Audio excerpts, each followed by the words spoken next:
no, we're getting into the nasty ones, to the ones that nobody wants to remember. The ones that go down in history, not because anyone wants them to, but because they have to, so that we don't make those terrible, awful mistakes ever again. What were you talking about a moment ago? I don't want to give away what we're talking about because we might lose some viewers. We were already down to 2. So no. Let's How did that happen? No, I don't know. I don't know how accurate that thing is. But anyways, what were we talking weird, about? right? Something? Well, we were talking about a particular movie and whether or not, we should first there was the should we care? Then there was the do we trust the ratings from both critics and non-critics, because you have the fanboy element on the one side that skews it one way.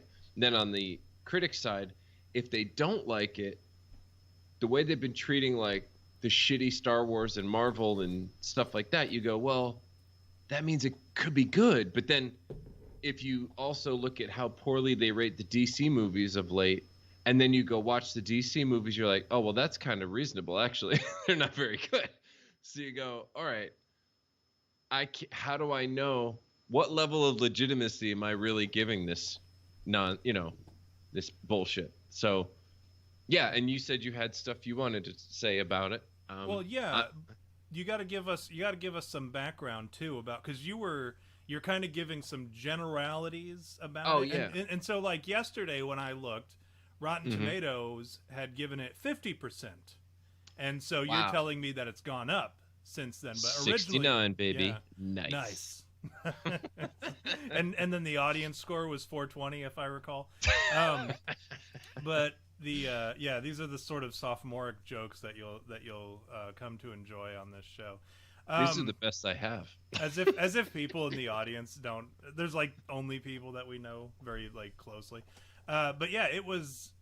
I was going to say, are we expecting a substantial insurrection of I would hope not. I don't want I want to be able to read our fan singular, our fans' comments throughout the episode. I have to ask you. I've wanted to ask you this. It always says you had me as question mark for the newest episode. Right. You know. Yep. And I guess do you do that because you don't like you like surprises maybe with the audience we have, but also if you put something in, it could get us booted before we even start. Like, I'm just wondering motivation, because in my mind, I'm like, well, if you don't tell people what it is, like if someone say, and I don't know how many people actually do this anyway, but let's say someone typed in live streams or, just looked at active live streams, whatever. There's no way of that. You just you had me at question mark. Yeah, they would have to tune in. Yeah. Well, I guess that's true, right? If you said you had me at, I don't know, even diarrhea. If we just put the name of the show, you had me at Bigfoot. People are going to be like, well, I'm not super into Bigfoot, so I'm not going to watch this show. I'm not going to watch this live stream. And then every week they're scanning live streams and they're like, it's freaking Bigfoot show again.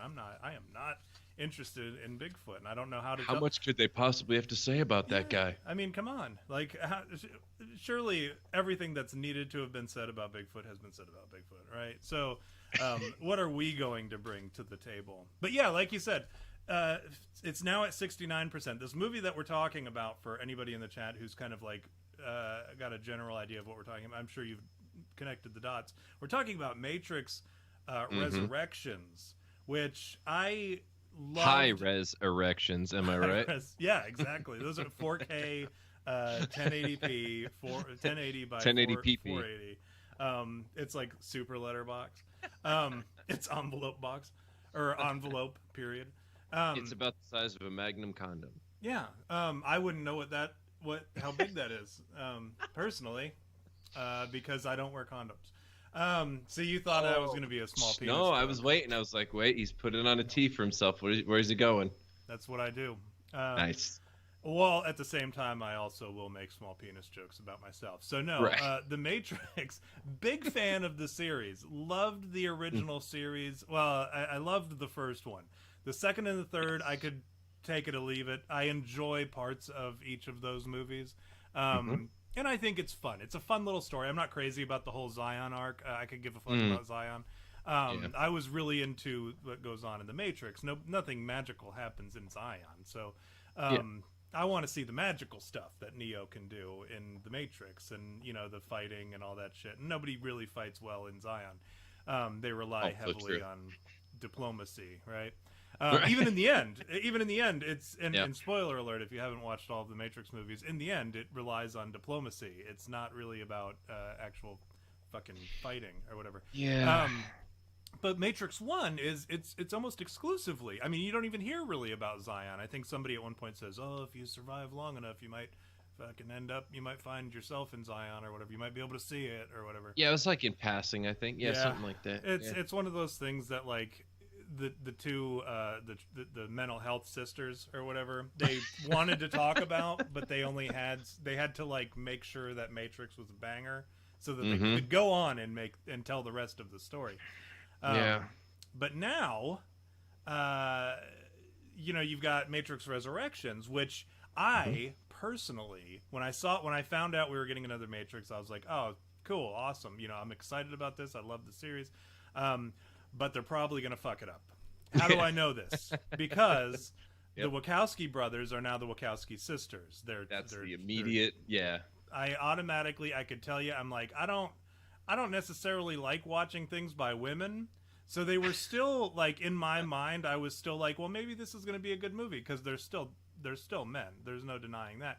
But I also don't care much for watching anything that's presented by people who are mentally ill. Like, if a mentally ill child hands me a drawing, I don't have high expectations, right? If a mentally I think it depends on the type, right? Well, I mean, generally, if a mentally ill child hands you something creative, it's usually going to involve feces, right? And the same thing is true of adults, right? And if you've got like some mentally ill guy in the crazy wing or whatever, he's wiped shit all over the walls, and he's like, "Hey, Tom, look at this drawing that I did for you," and it's just shit everywhere, right? Dookie, and that's dookie, poopy roll. Right, and that's kind of what I expected from the Wachowski sisters, the Wachowski siblings, sisters brothers. I expected I expected it to be kind of a nightmare, but at the same time, like their genitals, I expected it to be a nightmare. But just all over the place and makes no sense. Yeah, just a big it goes against God. well of bar out. I thought it was going to be a situation like that.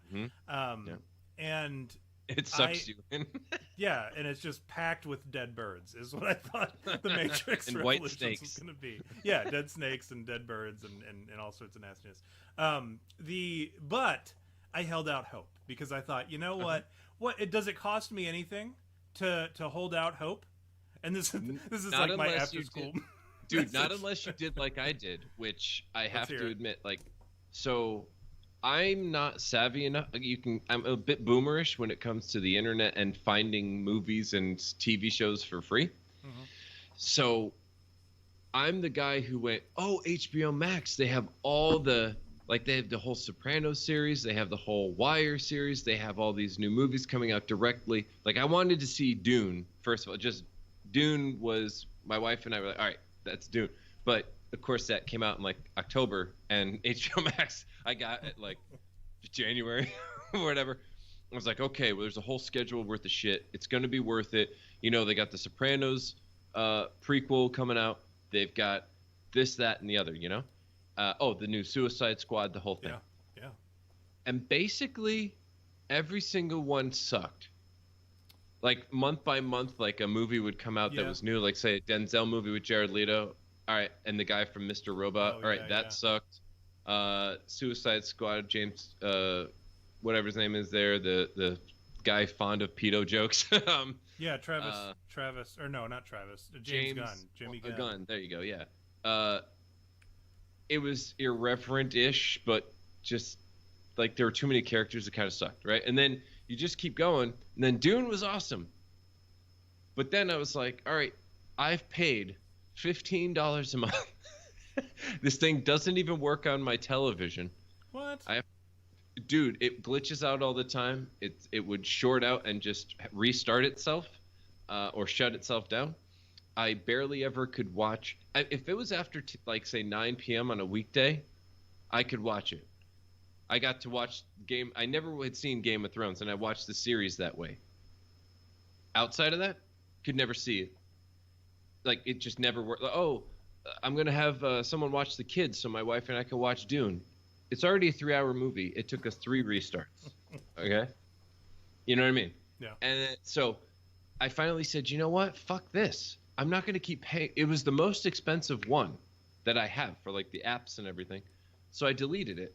I said I'm not paying, thinking I had till the end of December, but the actual billing cycle was on December 17th. So I did it just before just before all this. Okay, so my comment about it being it doesn't cost me anything to hope, right?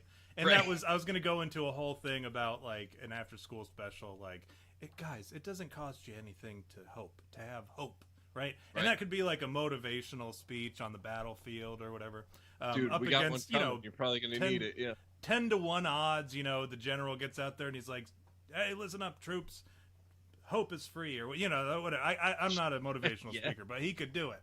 Mm-hmm. This general fictional that this imaginary general that I've come up with, who talks about hope, and he's willing to die for whatever nonsense, for whatever oil or Jewish interests, right. Or both, as was the case in the last 10 years. Now 20 years. I'm sorry. Lest that be the fact check that gets us shut down. I know. Imagine. But no, I held out hope because I thought, we have. I have HBO Max only because we have HBO on the TV. Like we whittled away at all of our TV channels or whatever, our cable channels, until because there was like a plan where you could pick 10 channels, and then you only pay a certain amount, but you get all those channels, both standard and high def, and you get on demand with all those channels, and you get all the variations of those channels or whatever. So we have like Nickelodeon, Disney, Adult Swim, or Cartoon Network and Adult Swim. And then, Hallmark, I think, was one of them. Lifetime. We were like running out of ideas. The Travel Channel, because I like to watch my ghost shows. But like we were running out of ideas because we're like, we just don't watch that many channels. And we ended up saving a ton of money by doing that. We were able to upgrade our internet like significantly and add the premium channels, all the premium channels and all their variations or whatever, and all their on demand and all their apps and all that shit, and still come away like paying significantly less than what we were paying, just because we switched over from Time Warner to Spectrum. And so when we got HBO, they were like, oh yeah, by the way, you get HBO Max. So I have HBO Max for not free, but I mean it's something that I have just because it's included. Yeah. And it was very fortunate because with this whole pandemic thing, and then Warner Brothers deciding, oh, you know what, we're just gonna ship all our movies to fucking streaming and be done with it, and not have to worry about it, and we'll get our fat nut from the cable company or from that subsidiary, and we'll be good to go. All the people who buy into HBO and shit. And so I'm one of those guys when people are like, oh man, I can't believe you're gonna go fucking waste money on Matrix or whatever, or the Conjuring movie, Conjuring 3. They're like, Conjuring 2 fucking sucked, which I disagree with. I like the Conjuring movies, but they're like, Conjuring 2 fucking sucked, and you're gonna go waste your money on Conjuring 3. I'm like, well, first of all, no, because it's like I'm just gonna watch it on my TV when it comes on. And they're like, oh, well, good luck waiting like a year and a half for it to hit the TV. And I'm like, well, no, again, like I get it with the HBO Max thing. I can just watch. I could watch it on my fucking telephone right now if I wanted to. And it was so funny too that with the Matrix, I was talking to somebody. I was talking about how my kids had never watched the Matrix, and they were a little young, and they probably wouldn't have appreciated it or gotten into it. And it's not busy enough, and there's so much shit that goes into it that like they probably would have lost interest along the way. But now they're a little older, and so my wife decided, well, we should watch it again so that I can watch all of them before we watch the new one. And I said, okay, yeah, let's all just gather around. Let's watch the Matrix trilogy. So over the weekend, this past weekend, we watched the Matrix trilogy. And it was Sunday, I think, and we were getting ready to... Or no, I'm sorry, it was Friday night. We finished watching the first one, and then I said, we'll watch the other ones tomorrow. And that night, I was talking to a friend of mine, and we were talking about how Matrix was, about the new one. And I said, you know what? Why am I waiting to watch this movie? Like, I could watch it right now. Like, there's nothing really holding me to wait for my family to catch up. I could watch The Matrix Resurrections now if I wanted to. And I was laughing about it. And then I thought, nah, you know what? I said, I'll hold off. I'll be a good guy about it. And then come to find out, and I was telling my wife about that joke. I was like, you know what? I almost watched Matrix Resurrections without you guys because, boo-boo, because I could. Because you guys were all asleep and I was going to watch it and because I was tired of waiting. And then come to find out, it didn't even come out until today. Like, I thought it was already out last Friday. And I thought I was holding out for them. But then it turns out, when I told her that story, I'm like, you could have corrected me and been like, no, dude. The reason why you didn't watch it is because it's not out yet. You fucking idiot. But no, she just did let not. you eat that one. So I won. I did. And then later when I realized I did, I was like, oh, dang, that joke isn't even funny because and I didn't even do anything honorable because the movie wasn't out. So you could have gone the whole other way about it. You could have said, honey, listen, I was almost brought down by temptation. And make her think I was going to cheat on her. Dude, something presented itself, and I almost took it, and you would have been furious. Yeah, listen, honey, I have to tell you, I had a moment of crisis. I was really face to face with a very tempting offer, the likes of which I haven't seen in quite some time. You were asleep. I had as many options. I was messing around on my phone. Yeah, I was on my phone. I had all these options, and then not only, of course, switch it to Matrix, but then also go above and beyond and say, and honey, I decided to contact HBO, and they said as a loyal customer they would keep it from being released for the next 3 days. Yeah, I went out of my way. Yeah, and they've restricted it on our account for the next 3 days. Because they can't do it for everybody, but they were willing to do it. That's pretty cool. I could have, what else we could have added to it is I could have said, and I know you'd probably be disgusted to hear this, but a transgender male to female, really two of them. Yeah. They presented this offer to me and I almost took it. I really did. I thought, what can I say? This is such an enticing offer. Dude, you could have even gone back to the first one and included that one part. I can't remember the guy's name in the movie, but he's a traitor. Remember? And he's just like, oh yeah, nobody remembers his name. I know this steak isn't real, but I love this steak. I know this vagina isn't real. Yeah. Well, you could have just said... The Matrix is telling me that it doesn't stink and it's not filled with bees and dead and maggots. Oh my god. Yeah. Why would there be bees in there? I don't know. The nectar. Oh, it's a metaphoric, It's a beehive of disease and yeah, we can do something with that. We could write a poem. I think about so. it. Oh, dude, I mean and it's a good joke too, because then you could say, well, that's the one way you could finish, and by the time you pull back out, it's bigger because of all the stinging. You know what I mean? It's so gross. Imagine, yeah. Well, I can't be here. I can't bang this tranny because this bee-filled tranny because I'm allergic to. I would need my. I don't have my EpiPen. Yeah, I would need an EpiPen, among other things. Yeah. Oh, please. Yeah, you need a whole EMT. Which is grosser, Jerry? I need your help on this one. Which is grosser? Okay. And I need you to be honest. Yeah. We understand that a male to female, so we're specifically going to be referring to a male to female situation here. This is a two-parter, actually. Okay. Of course it is. Which is grosser. It's never cut and dry. It's never going to be a quick and easy one. But What what is grosser? Okay. Okay, as a straight cis male, whatever, white Sure. guy or whatever, which is grosser? A male to female pre-op, like pre-bottom surgery, so they still have the penis, Right. but they have the boobs, right? So an attractive okay. male to female transgender. See, just because you said okay, I'm glad you clarified that because just because they have the pubes doesn't make them attractive. No. Okay.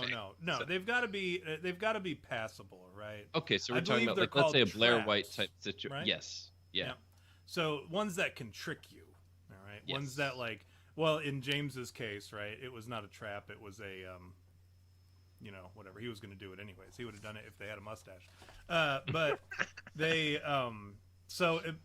yeah. Okay. So we'll use Blair White. Still Okay, has the penis, or Yes. a beautiful, likewise beautiful Mm-hmm. male to female transition with Yeah. a bottom surgery, and it's not a good one. It's not. I mean, I've not ever heard of a good bottom surgery, but I've never heard the of whole one line that of all went those well. great ones. Yeah. Yeah, no, I've never heard a positive experience, which is why Well- I think it probably has a lot to do with the high suicide rate. But Dude, honestly, even did you ever watch the Mr. Medicare video on those that he put on BitChute only? No. Okay, look, we can't show it here because, I mean, I'm surprised for all of BitChute's freedoms, he didn't get kicked off of that shit because of what? Because he showed it. You understand what I'm saying? He showed it. And so I believe as a result, it's making it very difficult because I'm assuming in what you're saying, the presumption is that you have to go all the way with this person, right? Because otherwise, who gives a shit? I mean, okay, Yeah, you're it's not like you're opening a small business with them. It's, Right, I'm yeah, talking you know. you're like opening their small business, and right. you know Yeah. what I'm saying? Hopefully small.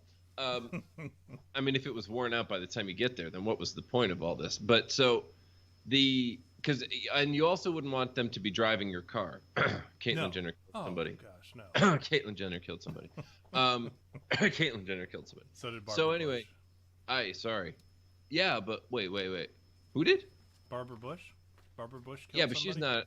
she's not a known train. What? Right? I thought that was a guy. I mean, thought maybe she was like a non-passable male to female. Dude, that's like the royal family are known vampires. They don't even pass. It's like each one of them. My wife will say, "What is this?" You know, like because there was some kind of special celebrating Prince Philip on Discovery Plus the other day. Why? Like it was just on the front page, and I said something to my wife. I was like, "What the fuck is this?" You know, and she said, "Well, what does he look like?" I'm like Nosferatu, like the rest of them. You know. So here's my problem, I guess. As if you can avoid, am I avoiding eye contact with them? Can I avoid? I mean, I'm not a monster. Yeah. Well, because here's my point.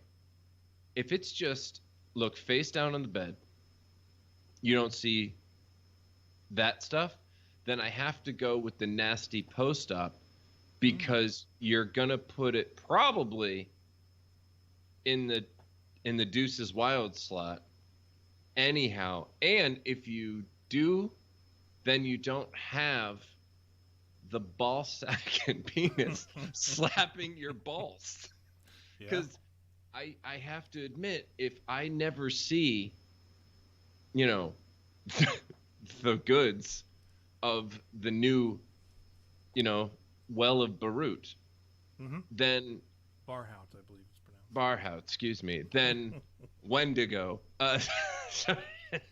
So then I guess I would say if I'm not privy to it in the visual sense, then I'm going to choose the one that I'm not dealing with the physical part. You know what I mean? Okay. I literally just don't want my balls slapped by balls. No, I get it, and I respect That's that. just, you I know. respect that decision. And here's where I'll argue with you, because either way, it's gay. I mean, Of course it is, but you asked me. I know, You and I'm gonna level with you. I'd probably Mm. just go with the one. The The gunshot? The one with the dick. I would, the Really? pre-op because Wow. so here's why, and here's my Okay. reason, because I'm a man of integrity. Okay, this is why I would fuck the pre-op Real training. man of I, genius. I don't need to try to sit around and convince myself that what I'm doing isn't gay, right? I don't need to try to trick myself and say, you know what, I am not, rubbing my dick Oh, against yeah. another guy's inside out or right side or outside in dick, right? Mm-hmm. I don't need to try to sit there and try to trick myself. And then at the same time, know that the stuff that I'm subjecting my erect penis to is probably infected. There's probably some kind of like fruit flies in there, or some kind of, there's some pretty nasty stuff going on in there. Some pus, some fluids that I would rather not end up inside me. So Sure. I would, I think I'd probably just go with the pre-op too, because at that point I'm just like, you know what? Either way, it's gay. At least this way, I know what I'm doing is gay, and I'm It's not still trying the to tell butthole, myself right? otherwise. I mean, Yeah, it's I still. I see. mean, even if you have a post-op tranny, right, and you bang them Yeah, it's in still the ass, probably it's right. still a guy's butthole, right? Yeah. Like you've heard guys who are like, oh yeah, if it's a post-op or whatever, I get in there and blah blah blah blah blah, and you're like, that's still a man's butthole and a man's penis and a man's testicles, right? That's pretty Right. fucking gross what you just said. Like you just indicated there's so at a fundamental level, what you just said is that you have no problem just motorboating a dude's butt cheeks or rubbing your nose all over some dude's nutsack. Do you, on really a no difference at all. can I ask you this on a philosophical or possibly even spiritual question or level here? Mhm. Do you think those are the same people who now believe the government story of stuff? Like, okay, I'm trying not to get us banned. So No, it doesn't let's say matter. Like I said, we'll make our own news show. You had me at Wendigo. The next one will be. Oh, yeah. You had me at exclamation, exclamation, exclamation. Oh, right. So okay, so there are these lot of people who believe everything that they're being told about, like Koof, right? I mean, where it came from, its legitimacy, that it wasn't that they were just given something in the shots, and that all these other people were less deaths than the flu, and you're a fucking idiot if you believe in. I'm sorry, I should not go on that tangent. Anyway, the point being, like, there seems to be this this ability of a certain segment of the population to completely ignore the cognitive dissonance of their situation and just do. You understand what I'm saying? Yeah. Like, for right now, right? All these cases are going out. Is anybody dying? No. Oh, all right. Well, we all have to start wearing masks again. So, for a thing that's not killing anybody, that didn't really kill anybody before, that you've been vaccinated against, you want us to wear masks again that didn't work in the first place, which is why we were supposed to get vaccinated in the first place. Yeah. And then people go, yes, but I have asthma. And then they put on those stupid visors on their face with no seal whatsoever, so they just can show that they're retarded, right? So, like, I mean, not that the masks don't show you retarded, but that one is like, look, I still want to comply, but I have some allergies, or whatever the fuck it is, right? I want to be like, a part of what you guys are all doing. I want to be a part of the group, but at the same time, yeah. It's like, I want to be really stupid, but I have some difficulties, right? So the point I'm trying to make is there is a section of people that completely, they somehow otherwise function. They are your lawyers. They are your doctors. They are your garbage men. They are your relatives, your parents, your whomever, right? And you just sit there and you go, but we've talked about this, or whatever. And I guess that's what I'm saying is there's this section of population where they have this ability to go, like they put on that visor, right? And they go, I'm safe. Yeah. They virtue signal stupid. So is there that type of person out there? Is there that many of them where they go, I didn't just motorboat a guy's asshole. I just motorboated a hero, first of all. I like that comic that shows the guy who says, hey, I want a surgery where you remove 2 of my fingers. And then the doctor says, you're a crazy person. And then the other one, it shows the same exact scenario. Yep. And it says, I want you to chop off my dick and balls. And then he goes, you're a hero. This is bravery. You are a unique butterfly. It's also one is covered on your insurance and the other isn't. Right. And that's, well, Think and I about wish that. it wasn't. It pisses me off on a molecular level that, transition surgery, which doesn't even achieve the desired effect because they want to become a woman. No. It does not achieve that desired effect. Like, I would never, you'd never. Sooner go, can you put a womb inside? That kind of thing. Okay. Now let's have that argument. If you could turn somebody biologically to function as another sex, and then they, kind of like Bicentennial Man, right? He starts out as a robot, and then over time he becomes human to some degree, where he eventually dies. Wait, no, yes, by replacing enough parts, and if you were able to do that, and you were able to convince me, I would at a point I would meet you like 10% of the way, and I would say, because I'm not going to go too far into this, but I'll meet you 10% of the way, and I'll go ahead and say that, all right, genetically you're still a male, but everything else about you is functioning as a female, and so I got to admit you've done a pretty dang good job. I would go that 10% and meet them after going 90% of the way. I want to reiterate for the audience, by the way, in case they've gotten lost. We were talking about the Matrix. Yeah, we're there. And I don't remember. Oh, yeah. I had to remind myself, because here I am going, all right, I literally just said out loud, you're not motorboating a man's asshole. You're a hero. You're motorboating a hero. I need to write that down because. And I said, wait a minute. What? How did we get, as you were talking, I'm hearing what you're saying, but then I'm realizing what I just said, and I'm going, wait a minute. I'm going to make this point. I'm going to make this point, and then we're going to do our shot and our thing, because I'm trying to keep us on schedule this time. I was going to say, I've looked at our Skype call time, because they have the times for all our calls, and I'm like, it's been 4 hours each time for you and me. Yeah. The audience has been about 3.5. Yeah. Poor audience, and I feel for them. I do. But they subject themselves to this our Christmas present to you is less of us. Is we're going to actually do it in the normal 2-hour time. We're going to keep it within that while still keeping the same content. We're just going to have to get rid of all the shitty stuff that we just do for us.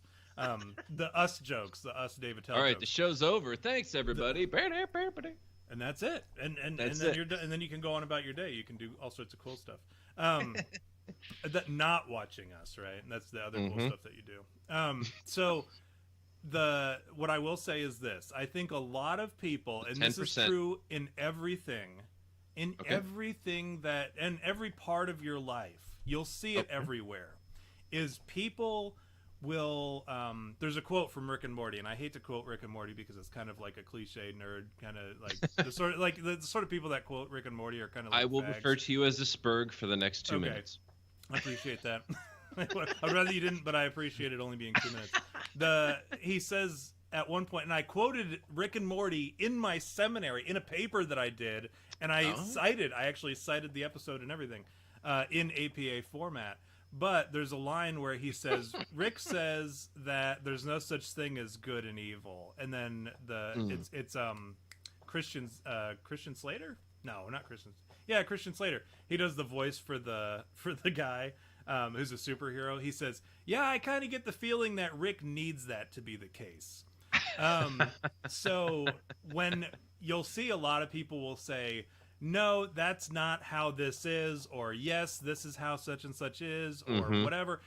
You can always default to, "I kind of get the feeling that you need that to be the case," right? Yeah. Like if a dude hooks up with a post-op tranny and he's like, "Yeah, I totally motorboated her butt, and I ate her out, and I I fucked her raw," like all the cool stuff that guys say at the water cooler on Monday morning after a trip to Tijuana.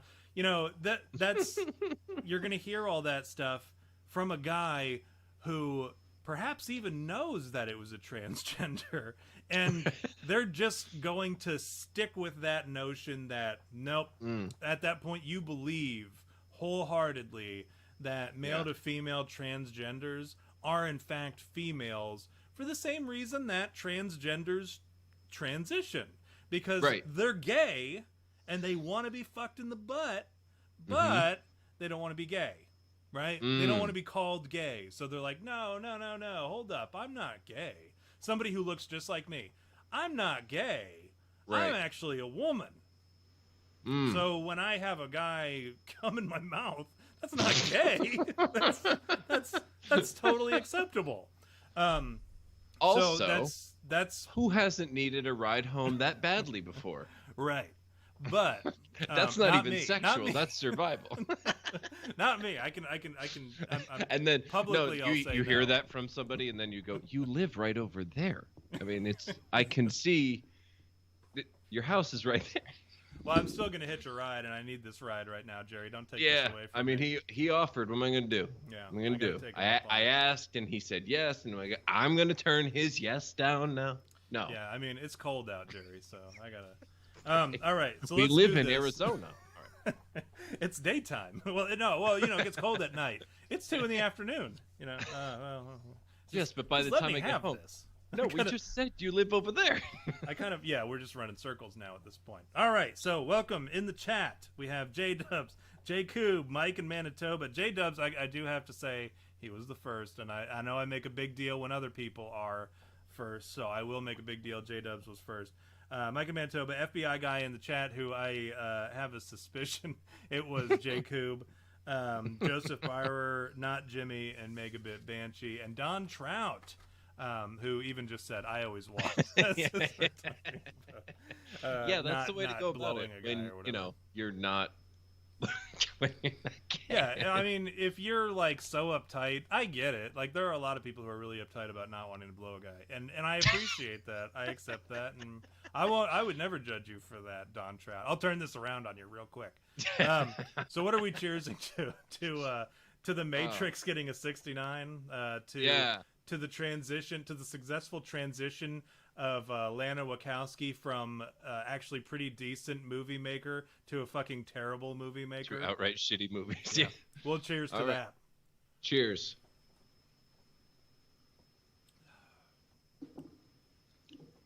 That one's not bad. It's this week. Yeah, what do you got tonight? We have Colonel E.H. Taylor, small batch. It is a straight Kentucky bourbon whiskey. 50% alcohol. It's 100 proof. Very good. Nice. It's I'll tell you what. It's it tastes almost like a cough medicine, but in a good way. Like remember back in the day when you would drink cough medicine because you were out of other stuff? And it kind of everybody's gone through that. Kind of reminds me of that, like when you have a NyQuil daiquiri or well, look, I'll tell you, even if I don't have the memory for that, we all know that we've been in a situation where you've been provided painkillers and you didn't need them as much as you said you did, and you didn't need them for as long as you did. But it was just too much fun, and you had the day off anyway. That kind of thing. Yeah. You know what I mean? Mm-hmm. I actually got in trouble. I got in trouble one time for having too many bottles. I had 2 bottles of NyQuil when I was in Iraq, and they were sitting next to my bed. And I was legitimately sick when I bought them. Because I was very like... Well, what are you supposed to do? Throw them out? I mean, I don't understand. What's the problem? I mean, they're good forever, right? So I'm like, we're here for a year. I'm going to have both of these NyQuil next time I get sick because we have to live in such close proximity to one another. I said, I'm guaranteed going to get sick again. I'll have the NyQuil. But they did a room inspection, and my platoon sergeant's like, are you sick? And I was like... And I'm coughing and shit, and I'm like, I look like Ren and Stimpy, like one of the close-up shots of Ren and Stimpy. I'm like, yeah, I'm sick, but I don't think I'm gonna need both of them, but I'm saving because when you see 2 bottles of NyQuil, you're like, that's somebody who has, you can tell a lot about somebody based on the number of bottles of NyQuil they have, right? Like you can tell if they've got, if they've got one and it's like a 3/4 of the way full, you're like, oh, that's a guy who's probably like making good decisions. When you see a guy who's got a NyQuil that's maybe like got a sliver left in one, and then the other one's open and a little bit is taken out because I was like, I wasn't close enough to the other one. You can draw a lot of conclusions about somebody based on their medicine cabinet and how much NyQuil they have. So, let's talk about what are we talking about today, Jerry? Do you want to give them the? I like having you do it because I know we talk about what we're going to talk about, but sometimes I feel like one of these days you're going to say the wrong thing because we talk about so many different things. We'll say what we're going to talk about, and then we'll talk about so much shit in between then and now, and I'll have done all the research for the topic, and then you'll say, "Oh, well, we're talking about Mothman or whatever," as if we haven't already, but and then I'll be fucked because then I'll have no notes. I'll have to, talk on the fly. And I hope that one day that happens because I think. Well, the rest of the show would be just you disciplining me for my discretions. Oh, by the way, I'm glad that Megabit just brought up Tussin because you were saying, if you got 2 NyQuil on the bed, that says a lot about a guy. And I was thinking the whole time, yeah, but if you have 2 Tussins, that's because you just watched that Chris Rock Bigger and Blacker special where he talked about the glories of Tussin, and you just went out and got it, not because you were sick, but because you wanted to party with Chris Rock. Well, yeah, it's delicious. That's what I was thinking. Honestly, I wanted to talk about it, and I was hoping it would say something on the bottle because I was tasting. I'm not a wine snob. I'm not even a whiskey snob. I'm not an anything snob. I'm really not. But I was tasting, and if you guys have been watching the show long enough, you know that I'm a Lafroig guy, and Lafroig is a very unique taste that it's an acquired taste for sure. This one, I was tasting some, like a hint of grape almost, like after it was all, settled. The richest, most complex flavors, small batch, character like no other. Yeah, it doesn't say anything. I thought maybe there was going to be some kind of, I don't know, some kind of special. Hey, we leave our barrels out in wine in vineyards or whatever for 100 years. I thought it was going to be some kind of weird catch that I could be like, oh, that's where it tastes. That's where I got the taste of grape from, and I think that's what gave me that taste of cough medicine. The cough medicine in a good way. So yeah, no, I totally agree with both of you. Also, welcome to the chat, Monster Radio. We're at the part of the show where now we have to, like, as new characters show up, we have to make sure we greet them as they go. But yeah, excited to have you here, Monster Radio. Always a pleasure. Who is here for the immaturity and the memes? So that's what we do. That's what we do best. So what is it, Jerry? What the heck are we talking about today? Yeah, so we have decided that we've been tickling the ball sack. We've been playing around. We've been tiptoeing with the satanic discussion. We've had a lot of yucks. You know what I mean, Tom? Oh, we've had a lot of yucks. It's been, Lil Nas X. Look, you gave the devil a lap dance. LOL. LOL, LMAO. Yeah, and Travis Scott. Sure. Did it look like, as people died in his audience, that their spirits went into into some weird netherworld or wherever they were going? Yeah, but it was funny. Look at him. He's all weird. And let's look at his lyrics with the blocka and the flocka and the shada and stuff. Now we're bringing double barrels. True satanic cults and their activities. Oh shit! I thought we were talking about Mothman, the Satanic Panic or something. I couldn't even think of a good topic. Yeah. So that's what we're doing today, and here's what I did. Okay, for the time, and I don't want to tell you what the game is because the game. Oh yeah, you didn't tell me there would be a game. Yeah, there is a game at the end of the show, so you don't need to pay attention. It has nothing to do with the. with anything that's right. This is not like a final exam situation. But what I did was I found a publication that was released. So I read a lot of occult shit that applies to law enforcement because that's kind of the situation that I foresee myself getting into at some point, especially with the chaplaincy. and you have to know about the occult because sometimes they stumble upon these homicides that are occult related, or you see like suicides, or you see some weird shit where it's got some kind of occult ties, and they call in somebody who's typically they have a specialist on the force, a detective who knows. I know we've talked about this before, where like the police chief said he would rather us know or go to school for something else other than police science or law enforcement or whatever, because he wants people to bring something else to the table. There are certain police officers who know that occult shit, but that's a lot of the stuff that I read is this. It's kind of like in the reading lists for chaplains in law enforcement, and one of them, for instance, when I was interning under a chaplain at the VA. He had a book called Hostage to the Devil, which is a really good book, and I recommend it to everybody because it's about exorcisms. It's some of the most like nonfiction. These are things that legitimately happened and are involved. Like there's enough evidence to where they're like, we can't explain it, but it happened, and this is how it happened or whatever. And it's instances of exorcisms that involved law enforcement. And it's one of the required readings for any kind of chaplain in the police force. I had read it prior to that just because for my route into the exorcism route that I was going. But he had read it, and he said he had talked about the importance of knowing the occult as a chaplain for the police force. And so I found a publication that I hadn't read that it's from 1993, and the only reason now you're going to be like 1993, lots happened since then. Some of you weren't even born then.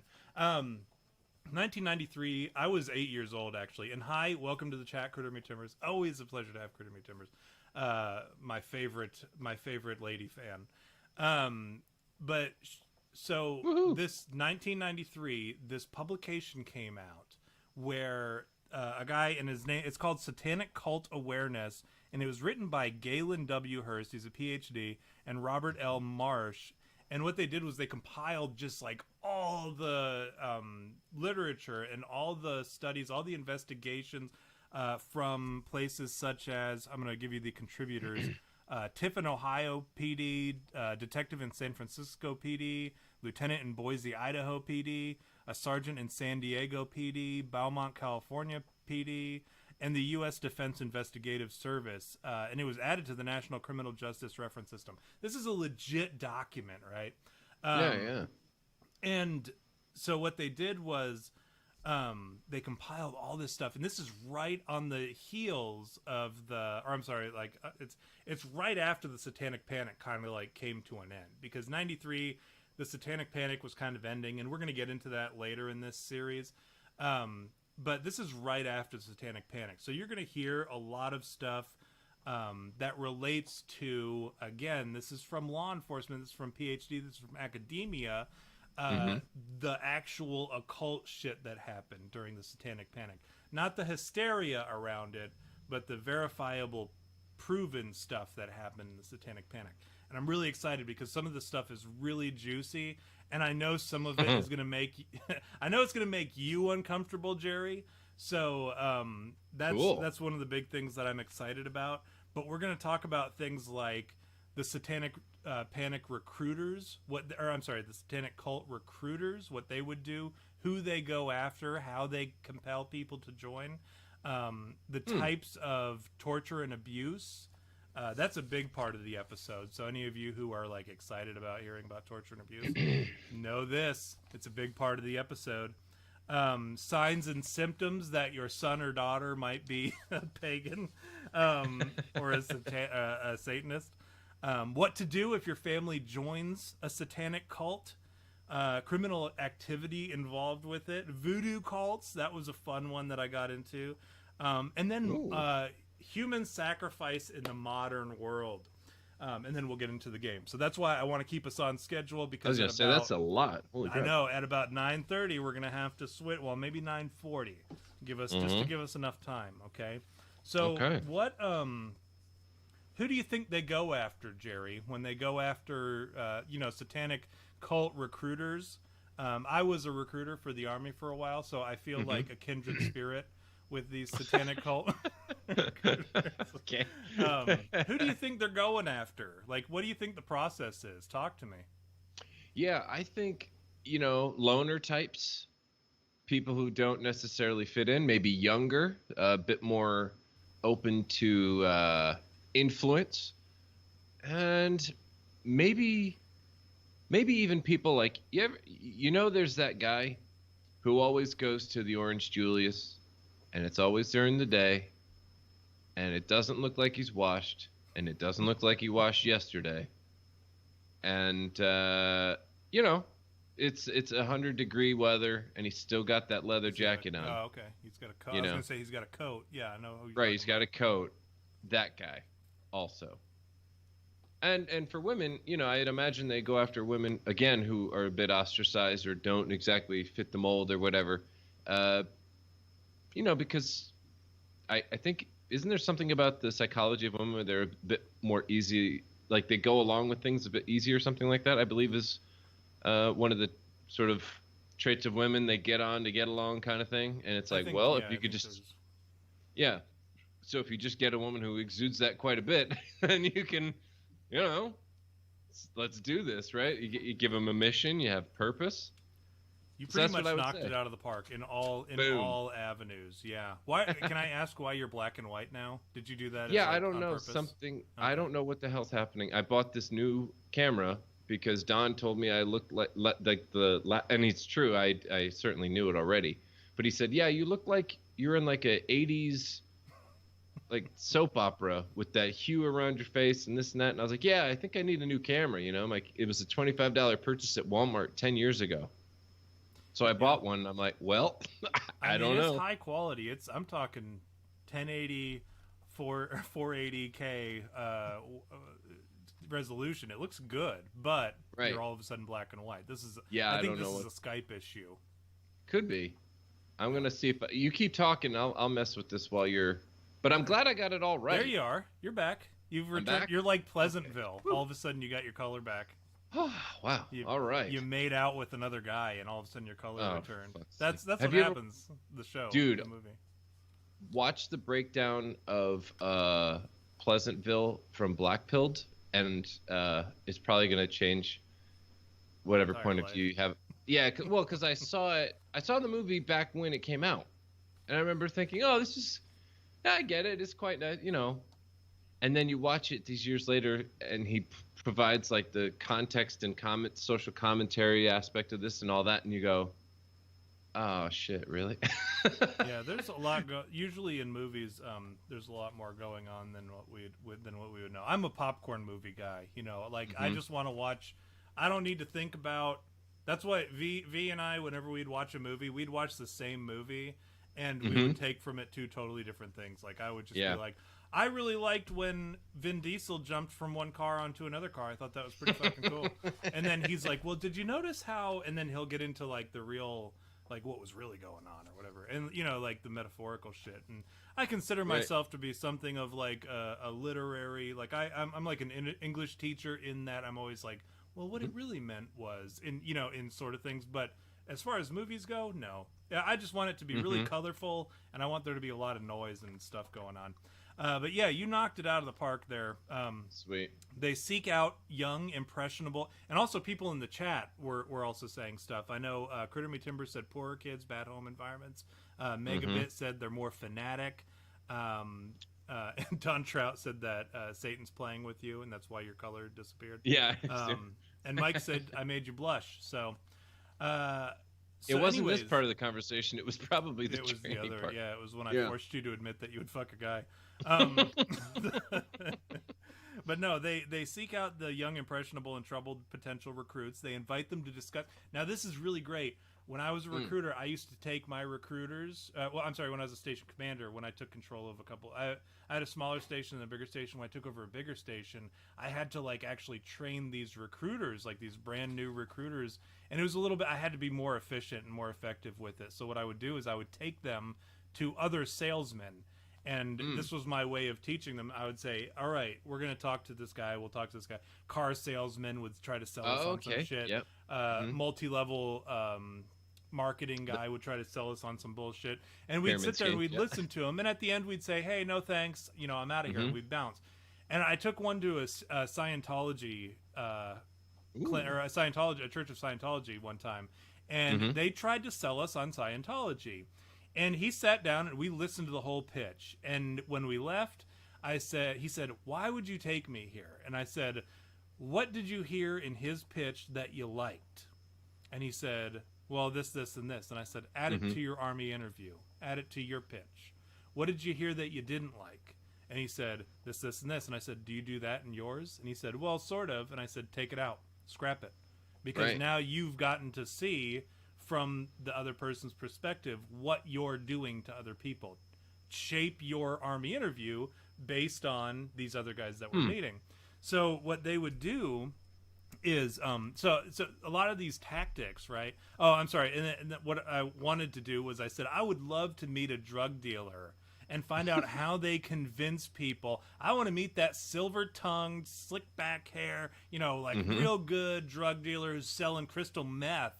You know, how is he getting new clientele? That's how I want to. I want to hear his pitch on crystal meth, because we all know what crystal meth does. We all know what heroin does. We've seen the videos. We've seen everything. Yeah, I've watched every season of Intervention. You know what I mean? And Faces of Meth, right? You can't go anywhere without if you've grown up and you're relatively close to us in age, like you know what meth does. You know right now what heroin does. I was just say currently they know the opioid thing. Huge, right? If you watch Breaking Bad, that's how are they getting them, right? And that's what I wanted. And so as I'm reading some of these things, I'm like, I wish I would have like met a Satanist, or I'm sorry, not a Satanist. I wish I would have met a satanic cult recruiter, because I would have sat down and picked his brain. And they've got some good ideas here. Invite them to discussion sessions like weekly seminars or dinners. Non-religious and non-political topics is what they'll cover. So you feel like, oh, you're just being invited to a thing to meet new people and hang out with new friends and party. Yeah. So they're just talking about the Matrix. Sure. And then, and maybe like certain wells in Yemen. I don't know. Like maybe some geographic stuff. I don't know what they talk about, but just some like non-religious. I think about, youth groups. How is it difficult to like invite your friend to a youth group? I deal with a lot of my, because I'm a Sunday school teacher, right? And I deal with the 7th through 12th grades. And I tell them, I'm like, hey, it's okay to invite somebody to church. It's okay to invite somebody to youth function or whatever. Like I get that it's hard. I get that it's, it's not cool. It's not the cool thing to do or whatever, but it's okay to do it. And we would love if you did it. But they know when you say, hey, you should come to my youth group, somebody's going to say, oh, no thanks. Yeah. Like, I'm not interested in hearing about God. I'd like to come and eat pizza. I'd like to come and play cornhole or whatever. Like I'd love to come play games and watch a movie maybe on a projector outside or whatever. Because they could talk themselves into like, you've seen it on so many, let's say, television shows, or, like sitcoms and stuff. Oh, this fucking guy. They're trying to bring me over to their stupid cult or whatever. But man, all I'm gonna do is get my free pizza. I'm gonna get my this, and there's this really hot chick that I want to talk to. So I'm just gonna try to get in there and get out, and I'll be fine. And then smash cut, and he's like, wearing the black hood and the robe, he's got the whole thing on. So that's what when I start to think about this, I'm like, wow, that's really like dubious, right? Dubious, is that the right word? That's like really well, we'll say that's treacherous. It's sinister, tricky. Even sinister. Yeah, that's a good one. It's a good way to rope them in, and then you work your brainwashing techniques. But then at a certain point, you're like, I, as a youth group facilitator, am I like taking cues from the satanic cult on how to build a better youth group in my Christian church? Maybe. Well, like, at what point do we stop calling it a youth group and start calling it a cult? I don't know. Well, I guess but then the problem becomes, right? Sales are sales. What are you selling? Always be closing. Like Alec Baldwin. Alec, Oh, you like Baldwin that? said, You like that coffee? Coffee's for closers. yeah. Okay. ABC, always be closing. I need my dry erase board behind me. Or I'm sorry, it's a chalkboard. Some of you guys don't know what a chalkboard is, but anyways, it's like the old. Nor the old movie we're drawing. referencing either, Yeah. but you know, Yeah, you'll still. never know. And you know who Alec Baldwin is because he's the famous murderer who who killed two people, killed one and almost killed another. Yes. They segregate worldly. Here's a fun one. Here's a fun fact. They segregate worldly, sophisticated, streetwise, independent recruits from the idealistic, submissive, and emotional ones. And I think somebody said that. I want to say Critter Me Timbers. Somebody had said it where it's like you have to play on that emotional isolation, right? And that's what they do here. They get rid of the ones who I've been hypnotized, or I've tried to be hypnotized before. I went to a hypnotist and like for the show, they were doing the whole show where they were like, all right, click like a chicken or whatever, or all of a sudden you're an alien ambassador or whatever, all that shit. But if you're not easily subjected to hypnotism, they tell you, get up, get out of the way. And that's kind of what they did to me because I really tried. I was like, I think it would be really funny to be hypnotized, but it didn't work. And they told me to get up and get out of there. That's what they do with these kids who are not going to be as easily manipulated. And then they develop bonds between the recruits and other cult members in order to secure the desired acceptance. I have something here that I want to show you guys. This is called the psychological coercion chart, and in 48 hours, I hope that you guys can see this. I know, Jerry, you're probably gonna have a little bit of a hard time. I know I am, and I have it on my screen. But in 48 hours, they have to achieve 17 out of 27 of these steps in order to achieve the disoriented person effect that they need.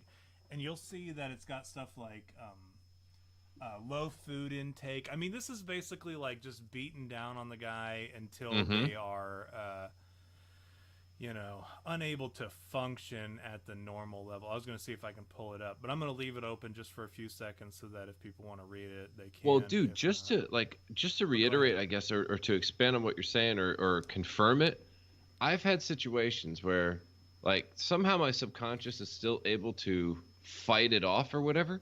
And I know it's not as deep and intimidating, although I've actually been at I'm about to say a car dealership. They really go after you depending on the person, and they bombard you with statistics and then coffee and then compliments on your wife or your child or this, and then how may I help you? Sexy. Yeah. And you're like, thank you. I'm like, wait, what? Yeah, so they make your head spin depending on exactly how shiesty they are. And it's honestly, I've had situations before where I've met salesmen where I literally will leave the place and need to take a minute. You know what I mean? Because it's worked over. Yeah, the onslaught, and you just go, Jesus Christ, what the hell happened? Like, why am I disoriented? I just did not buy furniture. You know what I mean? Like, how did that happen? So let me tell you this. Here are some of the dysfunctional brain response, okay? Yeah, it's apparently Mike is having some issues seeing it. So I'm going to go ahead and read some of these things to you. Okay. Dysfunctional brain response, confusion, change in physical appearance, emotional depression, no self-reflection, change in speech pattern, information process destroyed, acceptance without wisdom or judgment. They have no personal goals. Imagination equals reality. Fact is to fantasy. Accepting leaders' thoughts. Conformity. High excitement. This is now when you get into the indoctrination. It's the low food intake. Love bombing. Which now this is where someone in the chat. Yeah, there it is. Yep. Critter Me Timbers said, "See, she's a smart chick. I told you." Recruiters love bomb their targets. Shower them with attention and flattery. High excitement, one of them is love bombing. Noise, continued monitoring, lack of sleep. Information distortion, meditation, guided fantasy, subliminal ordy, trance lectures, and directed thought input. Now, and then recruitment, it comes down to guilt, fear, threat of Satan, and ID destruction. Now here's the thing. That can also be threat of God, okay? Now, a lot of this stuff a lot of people think, oh, this is just satanic cults. No, no, no, no, no. This applies also to the very radical, extreme cults involving, or like radical Christianity. Oh, sure. So the threat of God. This. Well, it's funny also. you said, yeah. Well, it's funny you said threat of Satan. I didn't even necessarily take that as a satanic cult thing. I took it as what an easy way to motivate someone to be in a religious cult, in a Christian cult or a Catholic cult, whatever you want to call it, because then you're saying, well, if you don't go this way, here's hell and here's Satan, here's all that. Yeah. You know what I mean? Conformity. That's a good example of conformity. You either go our way, it's our way or the highway. Right. Well, we were on the topic of what's his face, Alec Baldwin earlier, and we were doing the Always Be closing. Efren Flores, who's quickly replacing Megabit as my favorite of that family. He said, "Always be," and it's ABCs. It's always be C shooting, always be shooting. Which, if I can be racist for a minute, that would be the Mexican version. Always be shooting, man. Just be shooting. I'm sorry to all my, my kids are half Mexican, so my wife's boyfriend is Mexican. No. Oh my goodness. All right. Next topic, real quick. I want to see. Let me do some because I want to bury the lead here. Okay. Okay. This is a standard journalistic practice, and I consider myself a journalist of some sort. I don't. We are very serious here at this show. I want to talk about some of the smaller things because I want to come back to the types of abuse and torture because I'm telling you that's the juicy stuff, and there's some stuff in there. I have a thing that I want to tie it all together, and it's going to blow your mind. Okay.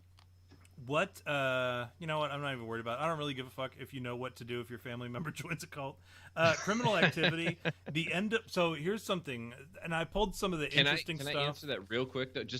No, please. If you think your family member's in a cult, and they were to be giving you money, try to get the funds transferred before they're too heavily involved. Oh, for sure. Yeah. You know what I mean? Yeah, always and make That's sure you've got a trustworthy. As far as like CPA. saving their life or whatever, I don't know, whatever. Yeah. But that's up to you. They've made their decisions, right? Yeah. You don't want to like. You should always be supportive. Always be supportive of your family. Okay, the ABCs of family life. But only if you can get them to sign the document that says you get their, you get your inheritance now.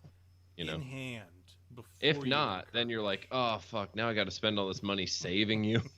All right. Well, because we're giving you bad advice here, I don't want anyone to ever come back and be like, my family member is legit in a cult, and I came here. I came to watch this YouTube episode of You Had Me at ? Because I thought maybe it was going to be about cults. It just so happened to be about cults, and they're not going to tell me. Do not panic. Show interest in love. Do not give the child money. If the child states that they want to come home. Send a non-refundable ticket. That's actually really smart because they might hawk it, right? Or they might try to say, hey, you know what? I need a refund. Give me my fucking money back. Do not demean the cult leader. Get as much information on the group as you can.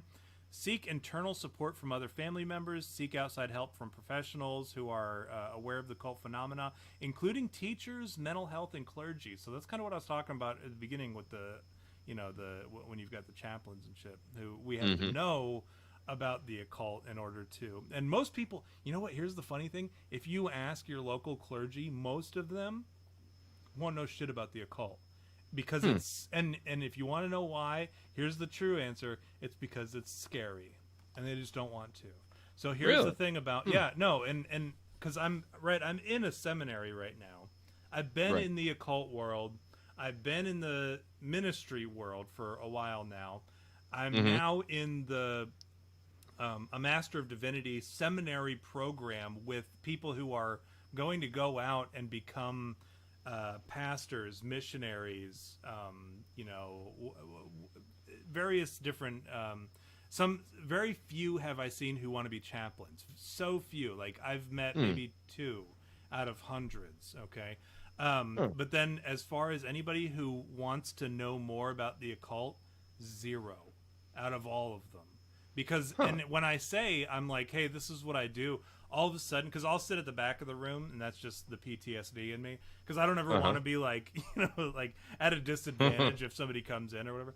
But like I'll sit in the back of the room, and when I tell people why I'm there or what my call in the ministry was, I'll say it. I'll be like, well, I'm in the deliverance ministry, specifically in the field of exorcisms and stuff, and trying to move people away from the occult. And everyone will like turn around. It's like in sync. They'll all turn around, and I'll say, no, I get it. And then when people talk to me about it, they're like, I'm like, what do you know about it? And they're like, well, nothing. I don't want to touch that. That's scary. Like, that's too much. Like, that's and it pisses me off. Yeah, because, I mean, no offense to all your brethren. Yeah, go ahead. No, please offend them.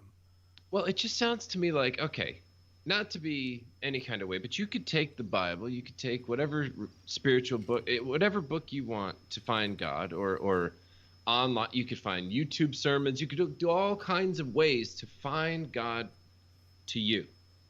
You could pray by yourself, you could have your own visions, you could do a whole lot of the good on your own. And I don't want to say like easy, because it's not easy to live by the word of God at any particular religion or book, right?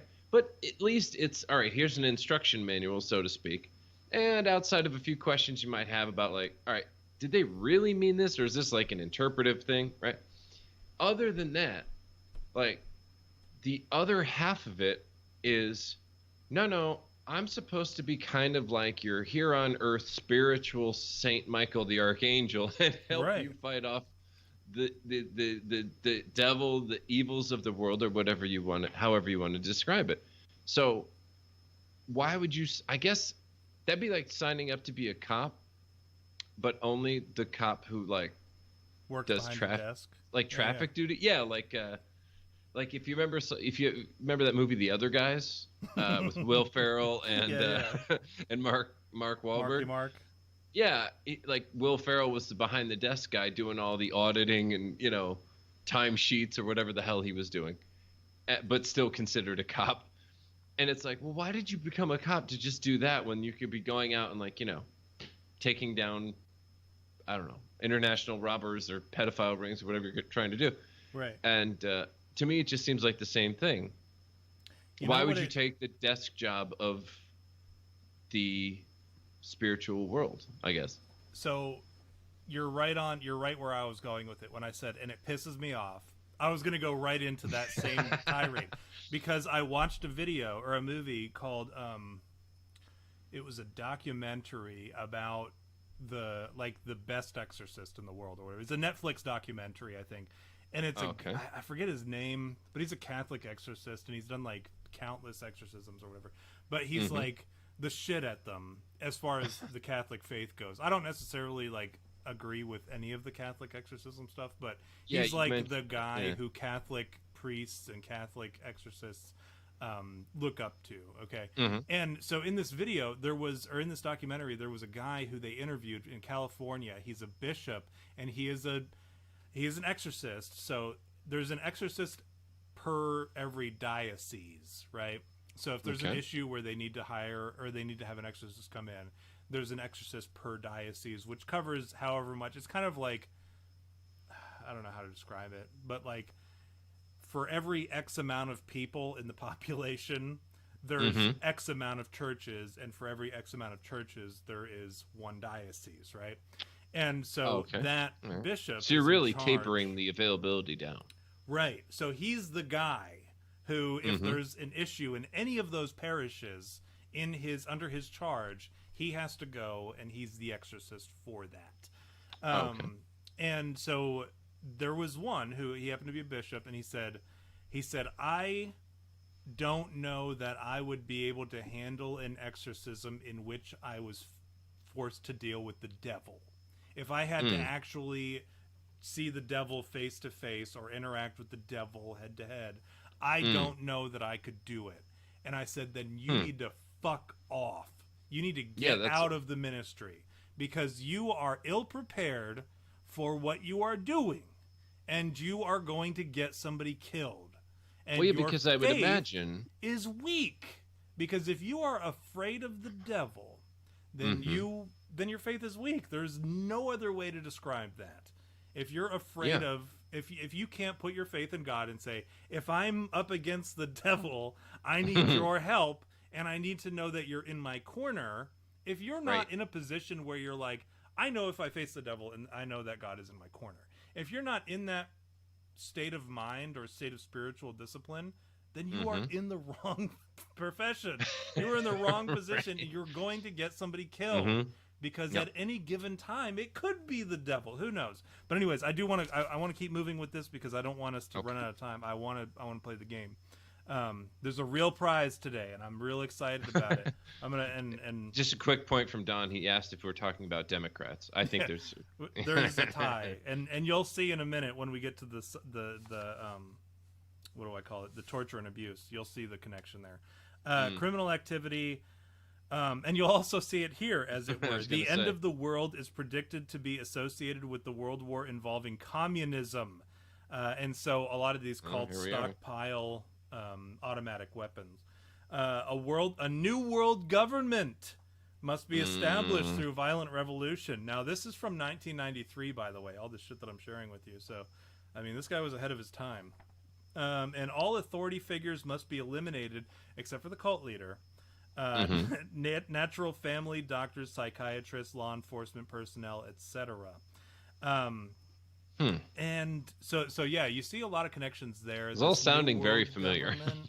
Did you? I mean, if it even reminds me, if you saw that, it was the climate summit that all the leaders took 77 cars and large planes to. Prince Charles went up and gave a speech, and I think on more than one occasion during his speech, he was referring to, well, we have to do this for him and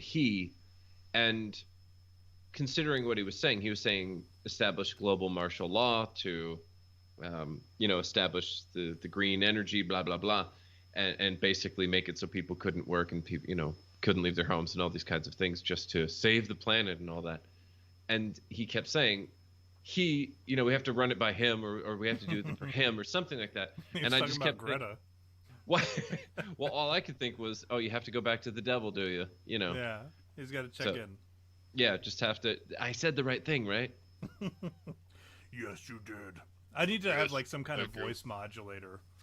Oh yeah. Voodoo cults. Now this is a fun one. You know what? Do I want to do this right now? I was just saying, should that be a separate, if it's at all fun, could it be? That could be its own show.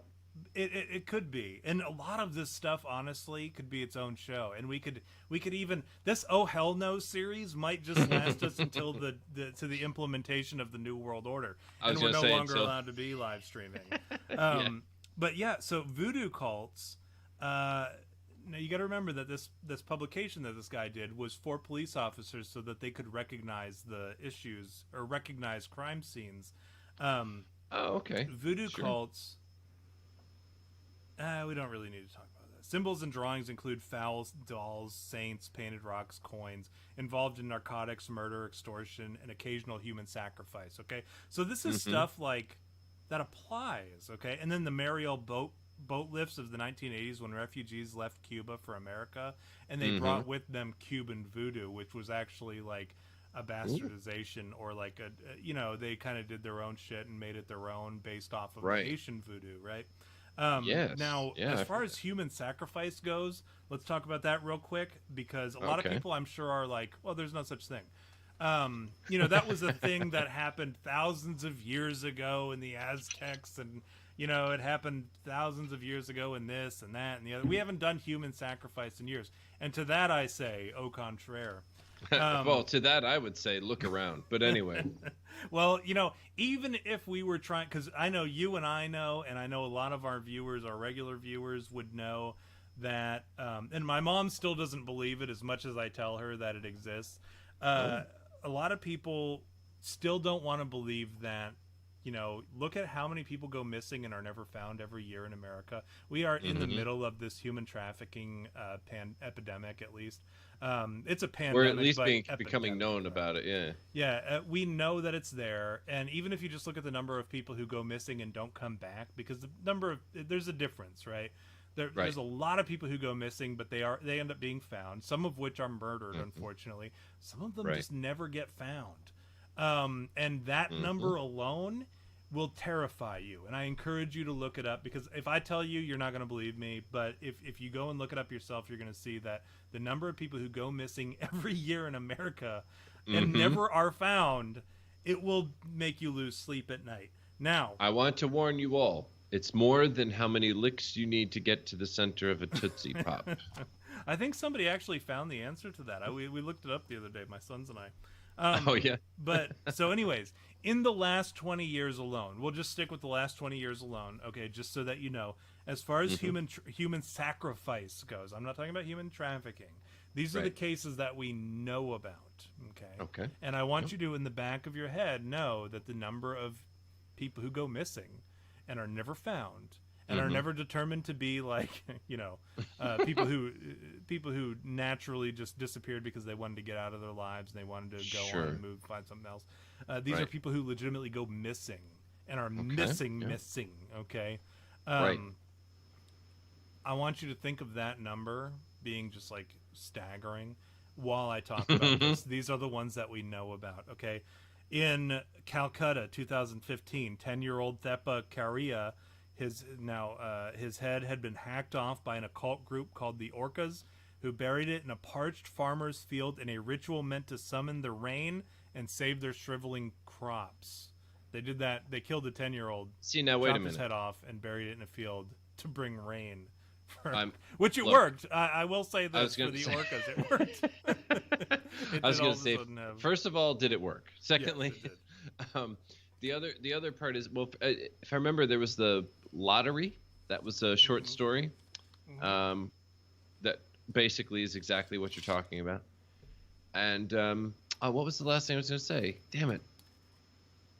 Oh, well, yeah, I was guess if it worked, are the like is there any justification to it? Well, I'm just saying, like, if it worked, do we count it as genius? And when it doesn't work, it's brutal, right? Like, because we there's can't be sacrificing people to not get rain. Well, dude, like, all right, if that was the requirement, if God, what's your limit, Jerry, for human sacrifice? Like, what are you willing to sacrifice a human for? This is like the York peppermint patty of human sacrifice. What would you do for whatever? Well, I would sacrifice a human being, and I would bury their head in a field. Right. So 5-year-old, now this is a John Doe and Shakespeare. So you're like, oh, third world Calcutta. Very nice, Tom. No, we're talking Shakespeare's Globe, Britain, 2001. 5-year-old Adam, it was a John Doe. They couldn't identify him because guess what? He didn't have a head or hands. He was headless. Yeah. Torso was found floating in the river Thames. Legs and arms were cut off cleanly, and his body was drained of blood. Though I might argue a torso would probably naturally drain itself of blood. I was going to say, yeah. But you're not really suturing that up first, right? I mean, no. Well, I mean, who knows? I don't know what maybe they burnt with an iron or something, cauterized it. I was going to say cut him up with a hot sword or something, Can't do that. Nope. Like kind of Viking stuff. No? We don't do that. We don't do that in we who? Shakespeare's. Oh, who? I'm like, wait, I have to distance myself from my satanic groups. But it turns out during the autopsy, he had eaten a calabar bean, which is used in voodoo, and it was found in his intestines, which creates a paralysis without anesthetic. And I know Superfan wants to hear that. It created, there was no anesthetic, so he felt it all. He felt everything. Oh, dude. Of the 28 cases in the northern province of the Uttar Pradesh in 2006, mind you, the article was written in like 2015, I think, the one that I was reading from. 6-year-old Mona Kumar was kidnapped by a couple who were told by a shaman to sacrifice him for a fertility ritual. They took him to a riverbank and mutilated his body while the priest chanted over them, and they covered themselves in blood. And you're like, Tom, that's silly. Like, surely that's one crazy shaman in the Uttar Pradesh province. No, let me tell you this. Paulina Angela is an ex-witch doctor who now campaigns against human sacrifice. This is a different guy. This is not the guy who sacrificed that other one. Can I throw this out there, Tom? Let me. Okay, yeah, go ahead. If you have to campaign against it, that means there may be an issue. When I was writing this down, do you understand what I'm saying? I laughed when I wrote he now campaigns against human sacrifice. Like, there was a time, right? You know, the fact that he now campaigns against something means that there was a time that he was pro whatever. Or at least neutral, right? He's like, I don't know, they brought the rain. Yeah. Maybe like, I don't know. We did have a really good potato harvest one year after they sacrificed that dude. Are you starving? Who wants? Not. I mean, there's that new 10-year-old, and he's been, he's been knocking over our mailboxes the last couple of weeks. I don't know if you guys want to snatch him up. But he claims to have killed 70 people, and he describes a ceremony in Kenya in which a 13-year-old boy was cut with a knife from the neck down, ripped open, and placed on him like a cloak. He also sacrificed his own 10-year-old son by pinning him to the ground and chopping his neck with a big knife like a guillotine. That was his own son, by the way. The other one was some. Wait. So he admits this in his campaign against human sacrifice, yeah. Right, and so their legal system at not one moment was like, "Do you think we should do something about?" I mean, should we literally give him this microphone again? I mean, we're passing it around the room, you know. Yeah, he might. Imagine he's at like an AA meeting, and where was this now? He's like, no. Then they're collecting clues or whatever for this decades long. Oh, it's the DNA. Campaign. You know how like they have to go to the trash can and they get your coffee cup. They just let him pass the mic, and they're like, "No, we'll take that, thanks." Yeah, and then they take the tape and they like. Let's compare it with the severed head that we found. No, nobody. Well, it was his son, Tom. They just said I know, but we have to use this machine. It's very difficult to get DNA from, like, if it's your son, because then you're like, oh, well, that could be just him. His. Yeah, sorry, or it could I don't be know. from his dad giving him a hug that day. Who knows? That's it. Or like, I don't know. This is Africa, but here's the thing. When nobody wants to collect DNA, that's why you never hear. Like, when's the last time you saw a cop in Africa collecting DNA or like a forensics expert? Because you know what? Nobody wants to be a forensics expert in Africa because they're like, there's just AIDS everywhere. Like somebody's like, hey, we need forensics experts, and they're like, dude, forget that. First of all, okay, look, let's just throw this out there, okay?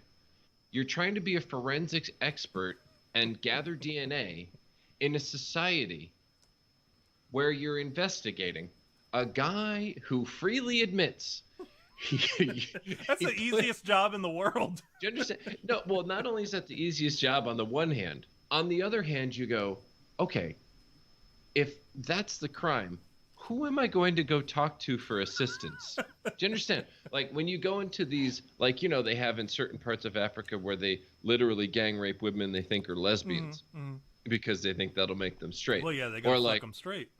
Right. And then on the other hand, like there will be these other ones where they're like, oh, that one's a witch. What do we do? Obviously murder. No questions asked. String them up in a tree. All this shit. And you just figure like, all right, I'm the cop who has to go in there and go, excuse me, tribal leaders, that torso or, you know, whatever, that foot that you left of the witch, I would love it if I could just get a sample. And they go, you want a sample of a witch? Who are you? You know, and then they hang them up. Yeah, now you're dead. Yeah, it's very difficult to get anything I'd done. I'd rather in just be a shitty cop. You know what? There's just no cops in Africa because nobody wants that job. Because they don't want to ever be put in that position. But I'm also imagining a forensics expert who shows up at the scene of a murder. And like, you know, there's like, you know, there's the blood and shit everywhere, and there's like the dead body. But then the wind blows and all the sand goes with it, and like the entire crime scene is gone. And the forensics expert's like, what happened now? Like, well, it was just right here, you know. I would hate to be the guy, honestly, because I'm so afraid of AIDS and Hep C and all that shit. Sure. Like, I can't imagine being a forensics expert in Africa or whatever. Do you guys remember gloves? No, I don't. Do we order more? What do you mean? Like, we have lambskin, or no, we have. Yeah, you just dip your hands in the dirt, in the sand, and then you're protected. No, That's Africa. it. That's not how it works. 2 10-year-old boys and a 55-year-old woman in. Oh yeah, you might be thinking that this is like some kind of like Far Eastern thing. No. Nacazari, Mexico in 2012. Sacrificed to Santa Muerte, popular cult in Mexico among drug smugglers and cartel hitmen. I've read this, yes. The victims had their throats and wrists cut, and the blood was spread on a sacrificial altar. Any kind of cult activity surrounding the cartel is some scary shit, and I encourage you. And I know Megabit. They're scary already, dude. He'll send me videos and GIFs and shit. He sent me one the other day that still pisses me off because I opened it the other day again. I opened it again, and I was like, "What was this again?" And it was like some fucked up shit from the cartel. But yeah, that's what we do is we send each other videos from the cartel. In Africa, Nigeria, Liberia, South Africa, Namibia, Zimbabwe, poor and disabled women and children are hunted. I'm not laughing at the situation. I'm laughing because I remembered your name on this because it applies. They're hunted down. Poor and disabled women and children are hunted down and sold to witch doctors who sacrifice them and harvest the body parts to make charms or potions used to lift curses and bring great riches. And they're done when they're alive so that they're more potent. Albinos, however, are considered to be the reason for natural tragedies such as deaths and droughts. So they are also hunted and sacrificed. There is, in fact, a government housing system, like safe houses for albinos, because albinos are hunted down in Africa. Children are preferred for human sacrifice because their purity and innocence, which makes the sacrifice more potent. Now, wearing, burying, or eating the child's body parts bring business success, personal prosperity, and health. Now, this leads me to wonder, like, wait a minute. So are you telling me? You've got. Hold on. Wait. I'm sorry. So you're telling me? I know you're going to steal my joke. Damn it. There's a good possibility that every Nigerian prince only got his riches by sacrificing his younger brother.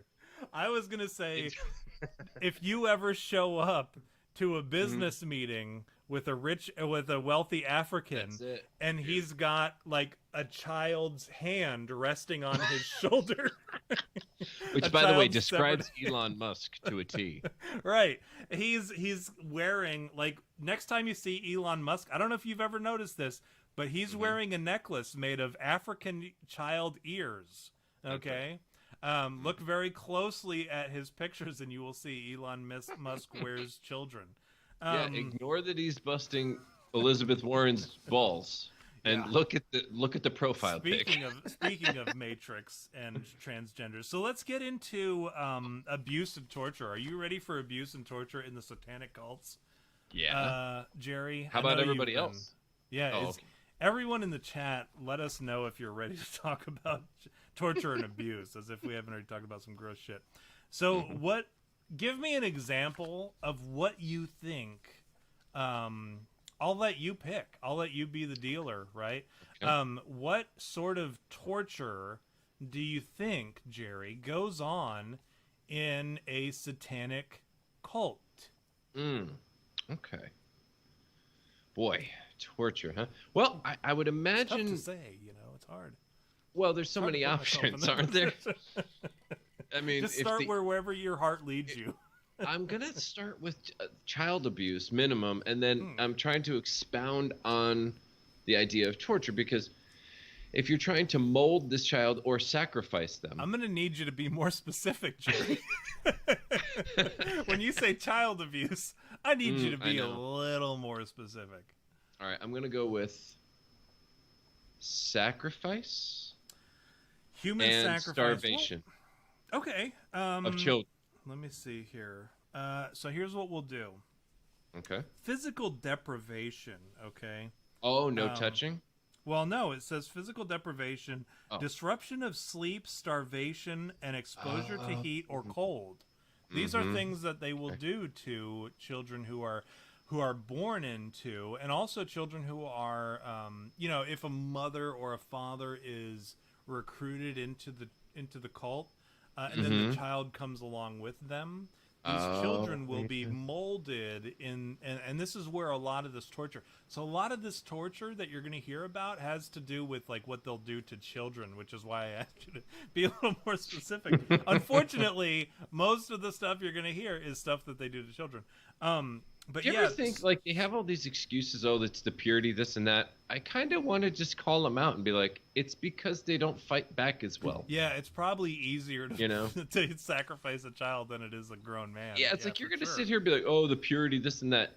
Motherfucker, they're like a yellow belt. Are you serious? And they weigh If 50 any, pounds. if at all. Yeah, You know what I mean? Some kids lately have been really fat. So Well, fat. Well, and that's see. Then they're the other. right? Then that would be their other excuse. Well, it's a lot more meat on the lot bone and easier. stuff. Well, I'm saying like they're fat. They're like less in shape. They're Oh, certainly right. out They of shape. they can't even run. Yeah, you know. I mean that's the benefit to like imagine like Satanism in the 1980s. Probably a little more difficult. We were a little bit in better shape back then. Yeah. Now a kid, I could look out into my neighborhood and I'd probably see, I don't know, I'd say about 50-50 kids are fat versus kids who are healthy. Sure. But so here's what I want to talk about though too, while we're on this topic of, this is the thing, I know Don mentioned something about the Democrats and I said this would come back. Yes. Something I found about the types of abuse and torture, and I want you to jump in with me if you have any ideas that go beyond what I say. Okay. I noticed as I was reading through these, before I even started typing descriptions of what they were, I realized that all these types of abuses that were included in this manual, which has kind of become like the textbook for determining if there's an occult involvement. One thing I noticed was that every single one of them related to the current situation that we're in with COVID. Okay. So, for instance, let's start with physical deprivation, limiting resources through artificial shortages or supply chain disruption, as well as forcing us to quarantine at home, limiting whether or not if you're vaccinated you can go and purchase. I know Chicago, I know you guys are dealing with the situation right now with your bug-eyed mayor. You know, I know a lot of you guys are dealing with where you can't go to certain grocery stores, you can't go to certain restaurants, you can't do certain things because you're not vaccinated. We're dealing with that that's a very blatant thing right now, physical deprivation. Now Jerry, tell me, what's your next guess? Oh boy, so physical well, separation of families. Because they want to disconnect that. You know, you got to get them. We are your family now, kind of shit. You know what I mean? Good example. I will say that the best one that I can just off the top of my head associate with would be confinement or isolation. Yes. Now this is pretty scary. Okay, they throw somebody in a black hole, a pit, a cage, a coffin, or perhaps even a grave. Sensory deprivation, left with bones of a body, whether animal or a person, snakes, spiders, etc. Children are told that worms will eat their brains out. They might be left in filth for days to be reborn into the organization, sort of like a pseudo-baptism. Okay, yeah, but like an evil baptism, horribly and disgusting. Right? Yeah, right.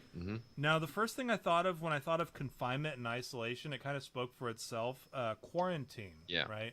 We were forced to isolate. Yes. Even if you all of a sudden. Even right now, think about it this way. If you have. Go ahead. Dude, they claim. Well, don't forget, the claim is, or at least it all started. The claim was save grandma, save grandpa, right? That whole thing, which we've never done in the history of everything. Don't get ahead of me. It used to be, well, all right, so I'll limit my conversation about that. But the point I would say is that the people they claim this was all for are the ones who are, typically speaking, thanks to our new modern system of throwing our old people into homes and stuff, rather than being families like in other cultures. Those people cannot see their family, like At best, it's through plexiglass or even those like plastic wrap things where you have to put your arms through, like it's a Homer at the like nuclear it's a condom plant. a hug condom. Yes, yeah, exactly. A naked gun, nice beaver, that thing. You're thinking so, yeah, of two different scenes, but yeah. I am, but I can't ever refer to naked gun and not bring up nice beaver I just had it stuffed. I mean, it's just she's trying to change the light bulb, I believe, or like reach into the attic. She was reaching up for a book on a shelf, and That's right. she handed down the beaver off the. Nice beaver. I like when he's peeing and he's got the microphone on still, and he's like, very loudly pissing and on the microphone. So to because you mentioned it, and I want to stick with it. Brainwashing is pairing of an induced pain and terror, the cult message plus. Pairing of induced pain and terror plus the cult message plus trigger cues creates amnesia of information they don't want to be shared, like the names, places, rituals, etc. Triggered. Now, these things can be triggered by things like greeting cards, hand gestures, facial movements, body postures, phrases. Now, when I say phrases, instantly I'm thinking new normal. Yeah, In this together. And I had written killing grandpa or killing grandma. Mask up, the jab or vax, and the shot of hope. Okay. Oh my gosh. Yeah. But then also, how many times throughout your life, okay, I want you to count on one hand. Okay. How many times you saw somebody doing sign language on television prior to 2020? Prior to, like, say 5 years ago or something? Oh yeah, definitely. I can't say at all. Yeah.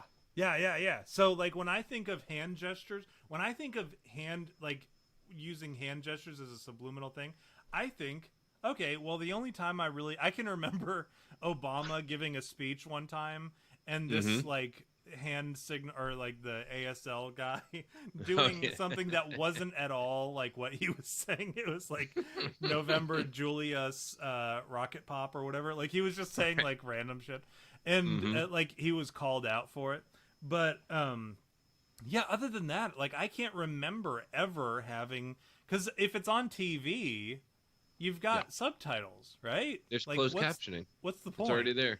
So now we're seeing facial reactions as a thing. We're seeing, or some kind of facial association. We've got the mask. We've got the hand signals with the ASL. We've got the phrases, new normal, in this together. All the shit that you've heard 1,000 times, and you automatically associate. This is typical, like textbook brainwashing, literally textbook brainwashing. So what's the next one, Jerry? Give me something. Oh my goodness. All right, so we've got sacrifice, we have isolation, we have food deprivation, sunlight deprivation, brainwashing. We have brainwashing. Jeez, what else? I mean, murder, I'd imagine. I mean, well, no, that's sacrificing, right? So that's what else can you do? So gosh dang. I mean, I'm just trying to think. What else? I'm trying to think, like maybe what you're thinking is like can you sexual brandish? torture. Can you? Like, oh what yes. about sexual torture? That's pretty gnarly, right? Can we also say cucking and stuff like that too? Because I've said. Well, that's part of it. Yeah, I suppose. Well, no. In all seriousness, like because I've watched other documentaries. I know what you're saying. Okay. I've watched documentaries about, like, say, because they never talk about the satanic ones, and if they do, they kind of make it like a joke documentary about, like, oh, they want to put the Satan at the courthouse because Christmas, so you don't really hear too much about the satanic cults in these serious documentaries, but then you have these other ones about Christian cults, and very often you have the leader who then has to have sex with everybody's wives. Oh, yeah.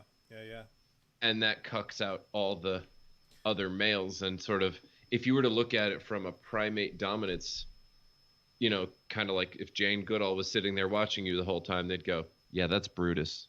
Brutus runs this joint. You know what I mean? So that's not in here. I know what you're saying, and I agree with you. I think that would be a pretty terrible thing. I think that would be an extremely terrible thing. Like, is that something I am willing to? I think of like Walking Dead when Negan like forces homeboy with the fucked up face.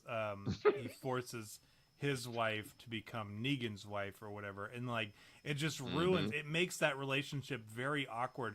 For not only, I mean, obviously it would be very like emotionally destructive to him, the character, but like to us watching, we're like, man, that is awkward. Like that is awful. Yeah, that is. But yeah, no, I agree with you. Unless you're Dangerfield, right? He's like, no, take my wife, please. Take her. I want to survive. I don't care. I can't stand that guy. No, I just, it's... looking back, I'm like, I knew who you're talking about. I'm like, man, I was like, I used to like his comedy. No, I didn't. Is the first thing I thought of. Take my wife, please. But sexual torture. Let's go with that. Repeated multiple rapists, or I'm sorry, it's a repeated sexual torture, multiple rapists, men, women, and trained animals. The article, the publication that I read specifically added trained animals, which I know we've talked with about. With a winky face, like what? Yeah, the winky emoji. This guy was way ahead of his time. In 1993, he had a winky emoji. Babies are now. This is what's going to get you all stressed out, Jerry, and I know it will. And I know a lot of our new fathers out there will not appreciate this. I don't. I haven't been a new father for 7 years. Right. My youngest, or I'm sorry, he's 7 or 8. Anyways, babies are trained early on to accept objects into any and all openings. Oh no.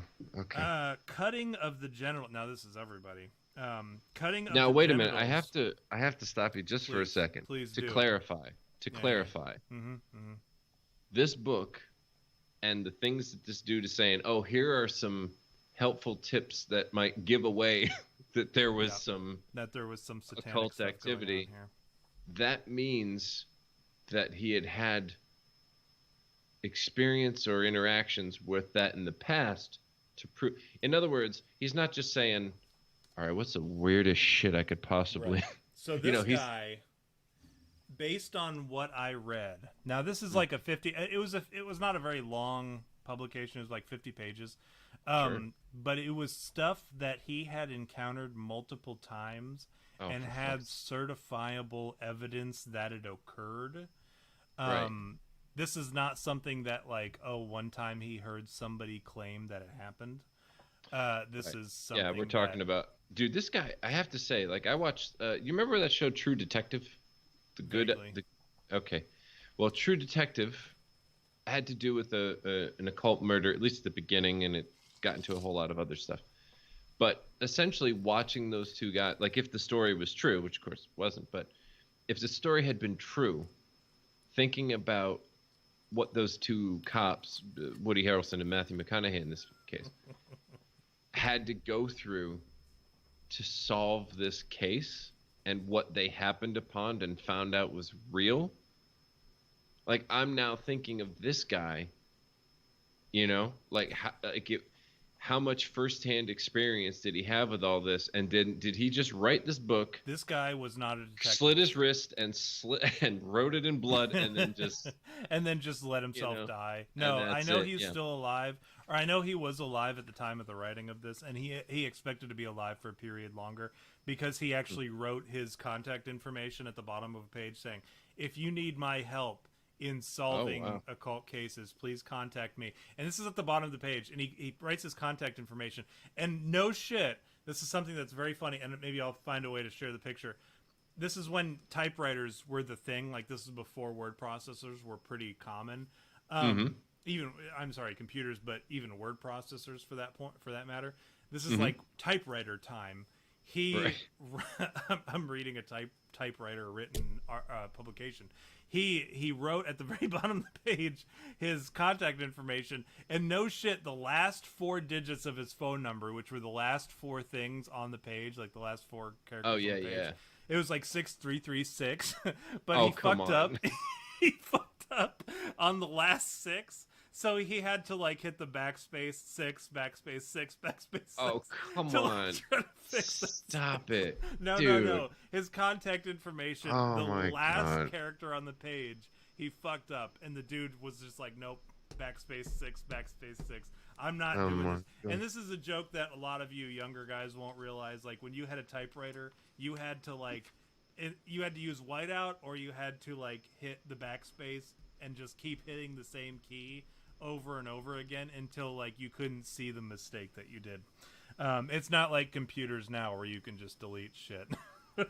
Yeah, but I'm But it also was- hearing he you say that he did existed. this whole publication. Then even his phone number is 666. No, 6336 I think was his phone number. Well, yeah, but that's I Oh, mean, it is dude, 6. Yeah, it is 666. Yeah, that's it's weird. not only That is weird. I didn't 666, even but you're draw also that saying he had to conclusion. go back and write 666 to make sure that last one was known to be a 6. No, yeah, no, you're right. That's probably why, like, he was such a holy guy that he fucking, he couldn't even type it originally correctly the first time. But yeah, no, I would have he changed did, my he number. Did, it was probably an office I'm writing number a or very something. serious Yeah, book yeah, about the occult and satanic rituals. I can't be having yes, 666 as my phone. I cannot number. have 666 in my phone. Sorry, guys. No, and then the bean counters in HR were like, "No, fuck you. Get back to work." We only have so many. You bought This is that house that comes with that phone line.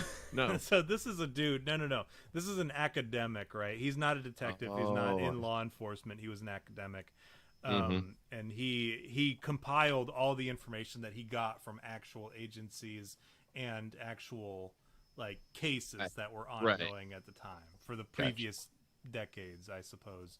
And by the time it was published in '93, I'm sure it had been worked on for several years. Anyways, let's see, sexual torture. We talked about that.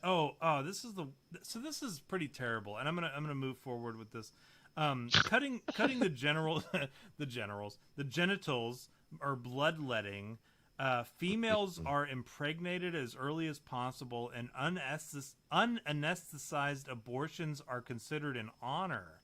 Now, this one I had a tough time like trying to associate with specifically the thing, but then I think about like Planned Parenthood, right? I think of how like people try to normalize Planned Parenthood, which okay, whatever. But then Harvey Weinstein, you start thinking about like how he required that of his people, and then we get into this other thing that kind of falls in line with that, which kind of depressed me a little bit as I was working on this. Only then. Which I know, like, yeah, like, well, you have to desensitize yourself to a certain extent. Something called staged birthing of bad babies. Okay. Now just imagine this all in quotations. What? Staged birthing of bad babies. Okay. Dead snakes, rats, or objects are seemingly pulled from between the legs of small girls who are told they are giving birth to bad or rotten things. This serves to practice birthing because, as I just mentioned, they were told that they were, impregnated early on. They were birthing. It's a practice of birthing, but also is evidence that how bad they are on the inside and need to be purified, typically by more abuse.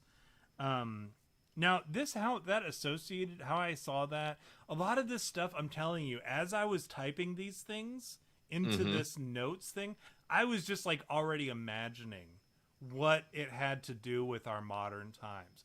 And this was one of those situations, like I think of like how every symptom that we're dealing with right now is COVID. Oh, you have a runny nose. Oh, that's COVID. Oh, you have dude, how about this? You're perfectly healthy. You're perfectly healthy, but you're sick. Yeah. That's all it takes. I mean, other than the AIDS epidemic, the HIV, like like before you got sick, right?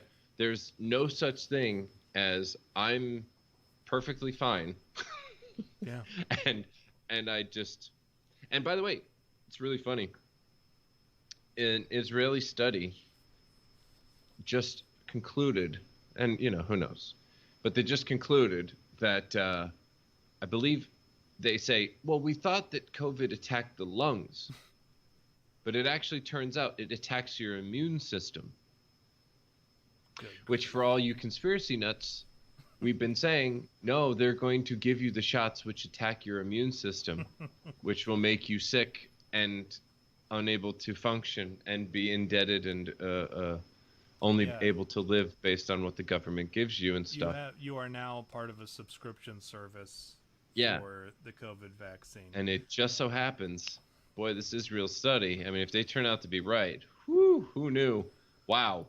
It's not just the lungs, you're just, Now you're okay. fucked. You are Yeah, now you're just fucked. fucked. Yeah, you're If just fucked. That's what pisses me off so much. I mean, my mom, I love my mom, but she Okay. and I, we butt heads a lot on this vaccine thing. And she's older, and Mhm. and let me give this.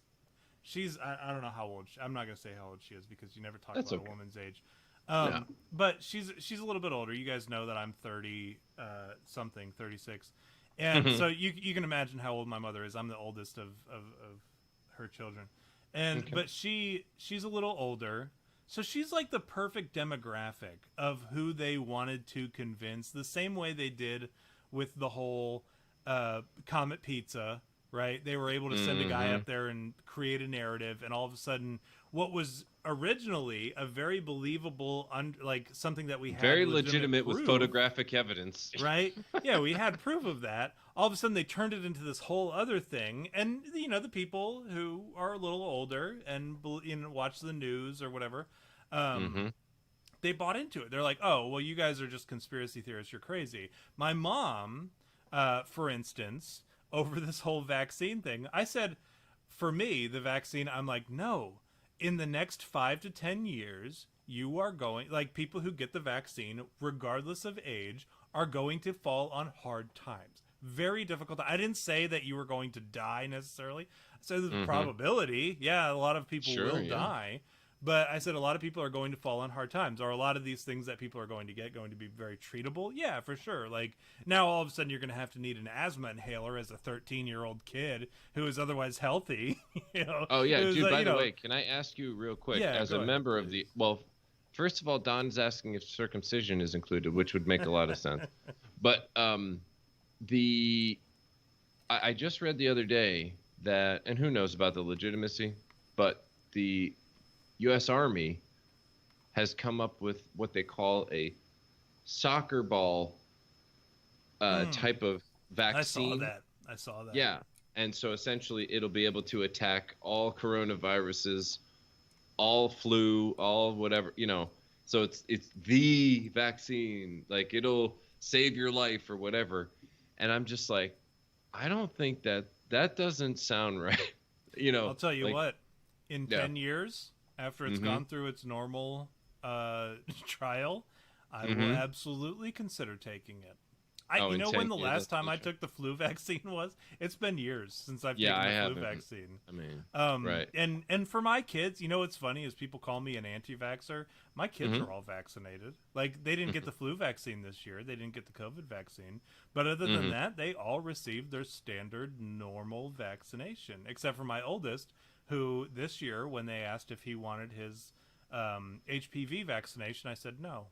Because all of a sudden the HPV vaccine, now that fortunately, I count myself blessed, and I thank God that this came before HPV became available to my children, or became part of the schedule for my children, because this HPV, somebody did the research on HPV, and now that all of a sudden a lot of us are very curious about vaccinations, somebody did the research on HPV and found out that there's some shadiness behind the HPV thing. And I said, when the doctor asked me the other day at my oldest son's first appointment where he was eligible for it, they said, "Do you want the HPV vaccination?" I said, "No, thank you." And they said, "Okay."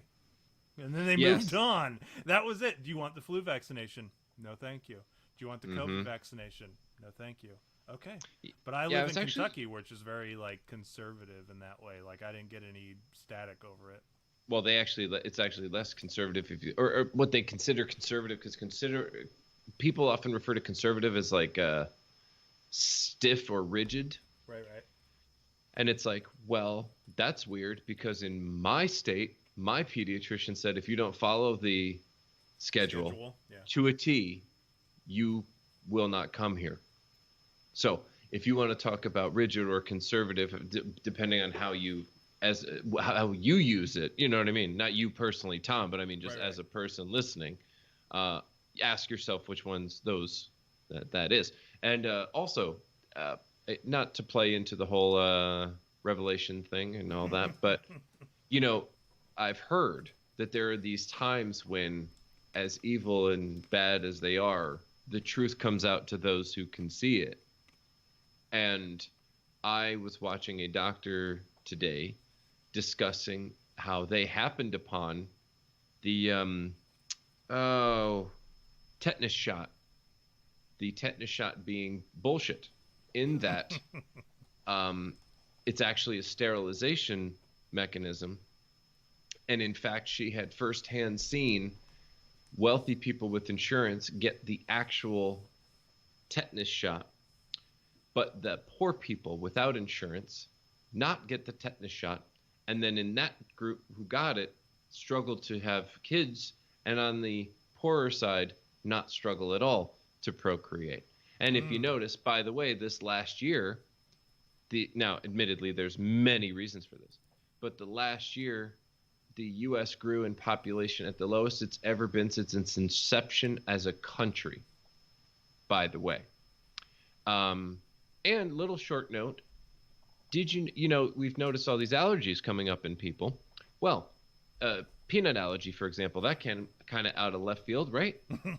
Would you like to know what they use as I guess a lubricant or some other kind of whatever in vaccines?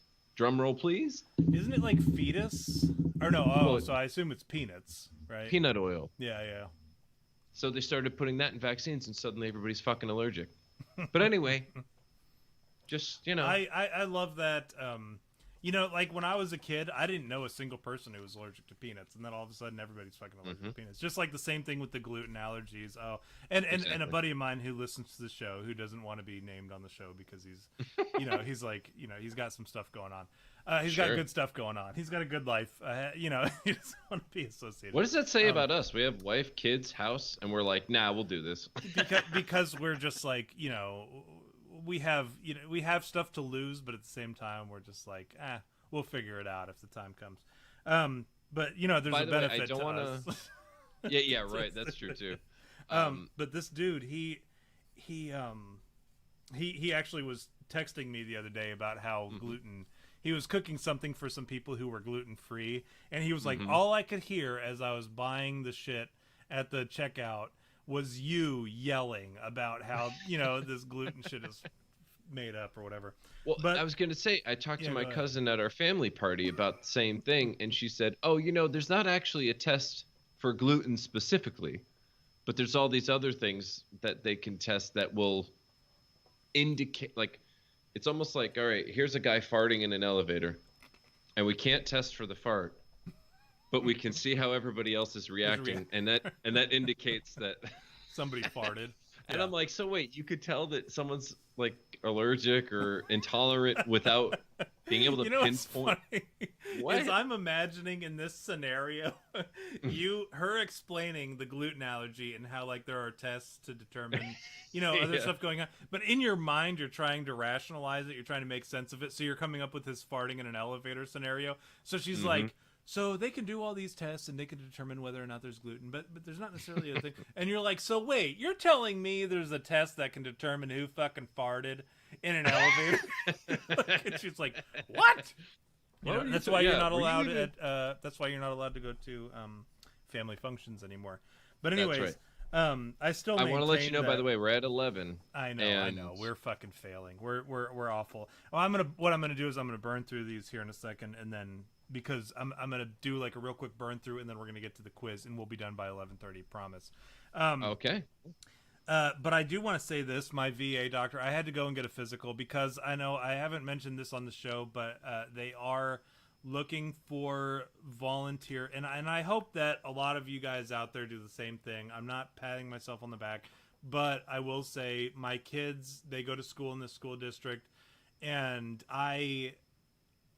Found out recently that this school district is hurting for substitute teachers. They're hurting for teachers. They're hurting for substitute teachers too. And I said, you know what? I qualify for substitute teaching. I have time. I could reasonably apply for this position. And since my kids go here, I owe it to the school district. So I applied. they accepted me. They said they said we're not even going to interview you based off of your application, based off of your character references, based off of your education, based off of this and your work experience. We're going to go ahead and take you on. Go ahead and go get your physical. Go get your this and go get your that. So I went and go get my physical, and my doctor.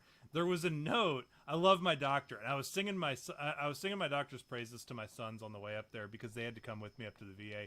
And my doctor, he told me, don't get the vaccine. He said, don't. He's like, I don't want you to even take this medication that I have to prescribe you because I don't trust it. But because it was prescribed to you by somebody else and I am your primary care physician, he's like, I am going to renew it because I don't want you to go without. But he's like, I want you to go to this other doctor and I want them to try to work something out. I'd rather them do something else with it. But I was singing my doctor's praises, and for the same reason he said, don't get the vaccine, because he's like, this medication, he's like, we don't know enough about it for me to prescribe it to you, but I will, sure, begrudgingly. But he said, don't get the vaccine for the same reason. I actually asked him, I said, should I get the vaccine then? Like, because I knew he was going to be pissed off if I said it. I said, should I get the vaccine then? He's like, oh, hell no, absolutely not. He's like, do not get the vaccine because we don't know enough about it. He's like, I'm not vaccinated. He's the one who encouraged me. So my primary care physician told me not to get the vaccination, which is pretty cool to me. But anyways, this doctor, I went to him for my physical for this substitute teaching position, which I don't know why I would need a physical. I guess I could rationalize why I would need a physical, because they don't want people going in there who are all fucked up and are all weird and shit. And they want to catch any kind of like last minute shit. And I mean, these are people who are dealing with kids, right? So I get why they would have such strict requirements. Their teachers union needs to know who they have to protect in a few years. Yeah, right. I've seen the videos. We all know what I'm talking about. Let's not play pretend. Well, you know me. I'm not a union guy, Doc. Or no, what does it say? I'm not a union guy, Cap. Back in my day, we used to take you out back and whip you with a rubber hose. But they, anyways, I got there and I said, listen, I know I didn't want to come here because you have my medical records. Like, you are my doctor. I said, and there's a position on there that says, or there's a spot on the form that says, if you have any major medical conditions to include physical, psychological, psychiatric, whatever, anything that you feel should be noted on this applicant's record, go ahead and fill it in here. And my doctor was like, so what do you want me to put here? And I said, no. He's like, what major medical conditions? I said, my back. I said, my migraines. I said, I'd rather you didn't write PTSD because, they would, draw some conclusions. Yeah, that's a red flag, shit. I'd imagine. And he said, yeah, he's like, that would just be opening a can of worms that I can't imagine anyone would want to open. We'll leave that one out of here. Can I go ahead and put acid reflux on here so they don't think that we're lying? Like that was his response. And I was like, what a guy, This dude found like the one thing that was like not to say that I'm here like a crazy person, like an absolute crazy person who's going to lash out and choke some kid to death or whatever. But like this dude, he was like, I'm not going to put anything on this form that might raise a red flag, like he said. And so, but he's retiring, unfortunately, in January. And I think it has a lot to do with the COVID shit because I'm telling you, we had a 15-minute appointment this summer for my physical over the computer. Like with COVID and all that shit. We did 15-minute. It was a 15-minute appointment. It lasted about an hour and a half because he and I were just talking. Because he saw behind me the join or die. This is like last year when the COVID shit started. I think like when we started doing the telehealth shit, he was finally able to see who his patients were.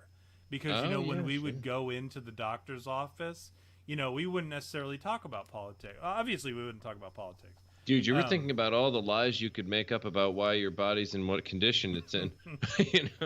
Yeah, and then he's just like, yeah, whatever. But no, he saw the join or die, and as soon as this COVID shit started, when our first physical appointment or whatever that we had over the computer, he said, "I see the join or die sign or flag behind you." He's like, "I know I can talk to you about this," and he starts like laying into it because this is a VA hospital, right?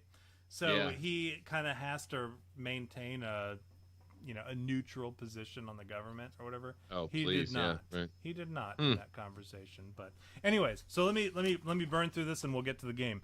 Right. Confinement, isolation, sexual torture, physical. The confinement, isolation. We said quarantine, sexual torture, Planned Parenthood, Harvey Weinstein, physical deprivation. They also just said you can get your abortion pills through the mail, but that's yeah, that's pretty cool. As long as you get. Hey, are you pregnant? Are you pregnant during a lockdown and you're afraid or can't go to the hospital? Well, we have some options for you. We can mail to your house. Oh, I fucking hate Planned Parenthood. That's the government. That's the FDA, by the way. That's not even them. That's Planned Parenthood. It's the same thing. Oh, I mean, I understand. Yeah. Or whatever. I posted that on my Facebook for my birthday. It asked if I wanted to ask people to donate to a certain organization or whatever on Facebook, and I posted, I quote tweeted that or whatever it is on Facebook. But I said, listen, I said I would ask you guys to do that. However, they did not allow me to recommend any radical person who might burn down a Planned Parenthood. Like that was my thing, and I got a lot of angry faces. But anyways, forced participation in abuse and murder, literally forcing the hand of a child to stab a baby or a dead body if staged, convinced they are a murderer, unlovable, crazy, criminal, whatever, in order to force them to stay and never talk to authorities. This led me to think of like misleading and shifting mask vaccination guidance, causing everyone to, be responsible. Like, oh, well, you didn't wear your mask in the beginning, you killed your grandma. Oh, you weren't vaccinated soon enough, you killed your fucking grandma. Even now, don't forget. I mean, that's the whole. Yeah. Right. I mean, that's terrible. It. Oh, not to mention, you figure for all these like, the Chicagos and these places in the world, it's oh, you behaved? Well, not good enough. Like that kind of thing. You know how like a cult will set up, you're supposed to be able to do this. You have to follow these rules. You have to be. Don't get ahead of me. Oh, okay. Go ahead. There's a part of that. Psychiatric abuse, having a cult member pose as a psychologist to cause the child to not trust therapy in the future. Now, this is all the confusion between who to trust and buying different people, like paying for different people to speak out in favor of or against. And then also the Operation Mockingbird. So I'm thinking of like, we see Trump, right? Trump comes out saying, hey, you guys should get boosted. You guys should get vaccinated. You're playing right into the hands of... I was a big Trump supporter. I really was. Now, as he's coming out as like a huge vaccination supporter, this isn't about being a supporter of Trump. This is about being a supporter of freedom and shit. And like whether or not I'm being forced to get a vaccination. So... I thought that Trump, he did what I wanted him to do for the most part. Like, he did far better than any other politician. But I think him coming out and saying that, no, you need to get vaccinated, I think he went ahead and lost me. And we'll see. But I will say, Ron DeSantis, if he runs, he's also vaccinated. And he's also encouraged people to get vaccinated. So I don't know. Like, there's some... If I would say if Trump runs, and certainly if it's Trump against Joe Biden again, I can know where my vote's going. But at the end of the day, if I can vote in the primaries, I know what's going on. Varied emotional abuse. I love you. You're very special. Are associated with torture and abandonment. Ordered to complete an impossible task, and then tortured for not being able to complete it. Called names like worthless, dirty, stupid, ugly, lucky that the cult keeps them. Now, I see a lot of threats about this during the about dying in the winter, super spreader, calling people super spreader, killing grandma, etc. Dude, literally right now, they are admitting at the same time that the vaccinated are spreading this new stuff, while then also saying if you are unvaccinated, on the White House website. On the White House website, it says it will be a winter of death and pain and suffering for you and your family and your communities because of you. And it's like, wow, dude, that's guys, it is so crazy. Like, if you don't understand, if you don't recognize if you don't see what's going on before you, and at least think, well, that's fucking weird. Like, if you don't think, dude, quote, I have to say this. If you don't think, quote, that's fucking weird, then you're fucking weird. There's something wrong with you. Go ahead, Jerry. Yeah, I know we have to burn through this, but I have to say this one phrase, and it's true. And I just wonder how people would react to, like, not necessarily even of the show, although I don't know how everybody feels about the subject we're talking about. No, they hate it. But right now, the government is in a difficult position because they're trying to influence those who've gotten 2 to 3 jabs that to get the next one, because what they've done is not good enough, right? But then the people going to the point where they may change the definition of vaccinated past what they've already gotten them to agree to. And you know it's going to happen. I say may, but it's going to. And then at the same time, they have to mention that those who haven't done even what those people have done have to do what those people have done in spite of the shortcomings. And I mean, it's so, oh, you got 2 or 3 shots, you need to go get another one. You're not vaccinated anymore, bud. You're not vaccinated anymore. By the way, those of you who aren't vaccinated, you have to get the 2 or 3 over here, because you're going to die unless you're like them. I'm never going to be. I've come to the realization that I will never be vaccinated, fully vaccinated, because there's just no way. I can't catch up with these people unless I'm that guy who went out and went ahead and got vaccinated for everybody. He's it's like in Australia, right? Hi, he did it for like everybody. You know, Jerry. Hi, my name is Tom. Hi, my name is Mike in Manitoba. You know, and he got the cards for everybody, and then was able. And you know, dude. By the way, what does that say about their system and their accuracy and the all that sort of stuff? I feel bad one that guy I didn't could ask I'm Jenny. Well, you know what? We're in a world where you can do right. that, and you can go and direct the next Matrix with a girl name, even though you have a dick. All right, religious and spiritual abuse. Okay, eyeballs. Now this, you know, I'm not even gonna touch on that, but I will say, like, there's some weird shit, religious and spiritual abuse. The first thing I thought of, without even reading the description, the first thing I thought of was the guy who got the vaccination as part of the original trial, who said that his spirit died and he lost his connection to God. Anyways, general physical torture, mutilation, marking on the body for Satan, drawing blood, hanging by the arms and the feet, tubal insertion into the body for whatever, all this bullshit. Vaccine, constant and repetitive masks, microchips, preventing access to useful medication and treatments. Here's something. I went ahead and looked at the data about the remdesivir, right? The drug that is used to treat people who go to the hospital, which I hear is pretty good from some people.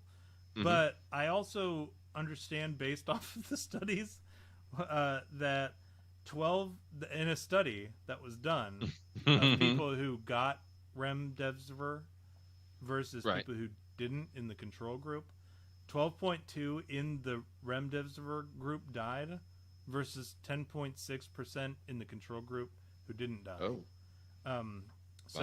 Anyways, common side effects include, among many others, back pain, chest tightness, difficulty swallowing, fast heartbeat, continuing stomach pain, trouble breathing, and seizures.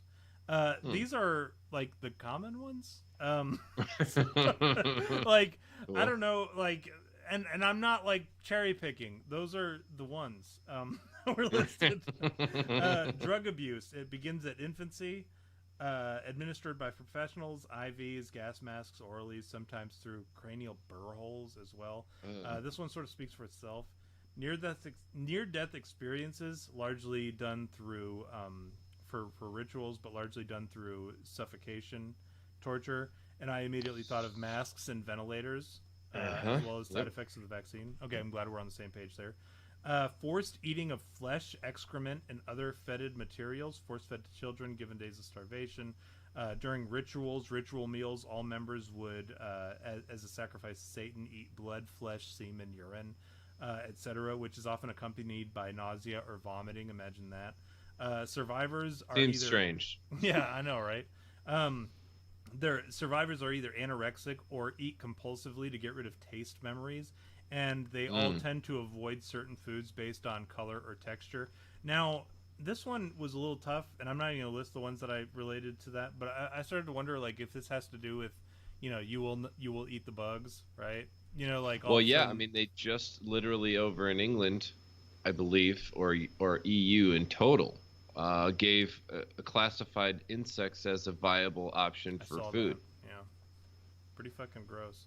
And this is like one of your things I remember back when you were back when you were on Twitter. The I will not live in the pod. I will not eat the bugs. And Oh all that yeah, shit. yeah. So now here's the one I was confused with, and I want to hear from you and as well as the audience. So, audience, please, as Jerry's talking, I want you to contribute to this one, and I'll do a better job of describing it rather than burning through it. Teaching cognitive confusion. Okay, I have my own opinions on this, but I want you guys to do it. Good is bad. This is like the 1984 shit, like war is peace, love is hate. Yeah. Fucking good is bad. Sex without pain is not pleasurable. Obey, but also rebel. Love and hate are the same. Societal norms are not stable. The child must be split within in order to function within this confusion. So inside of you, you have to have two halves.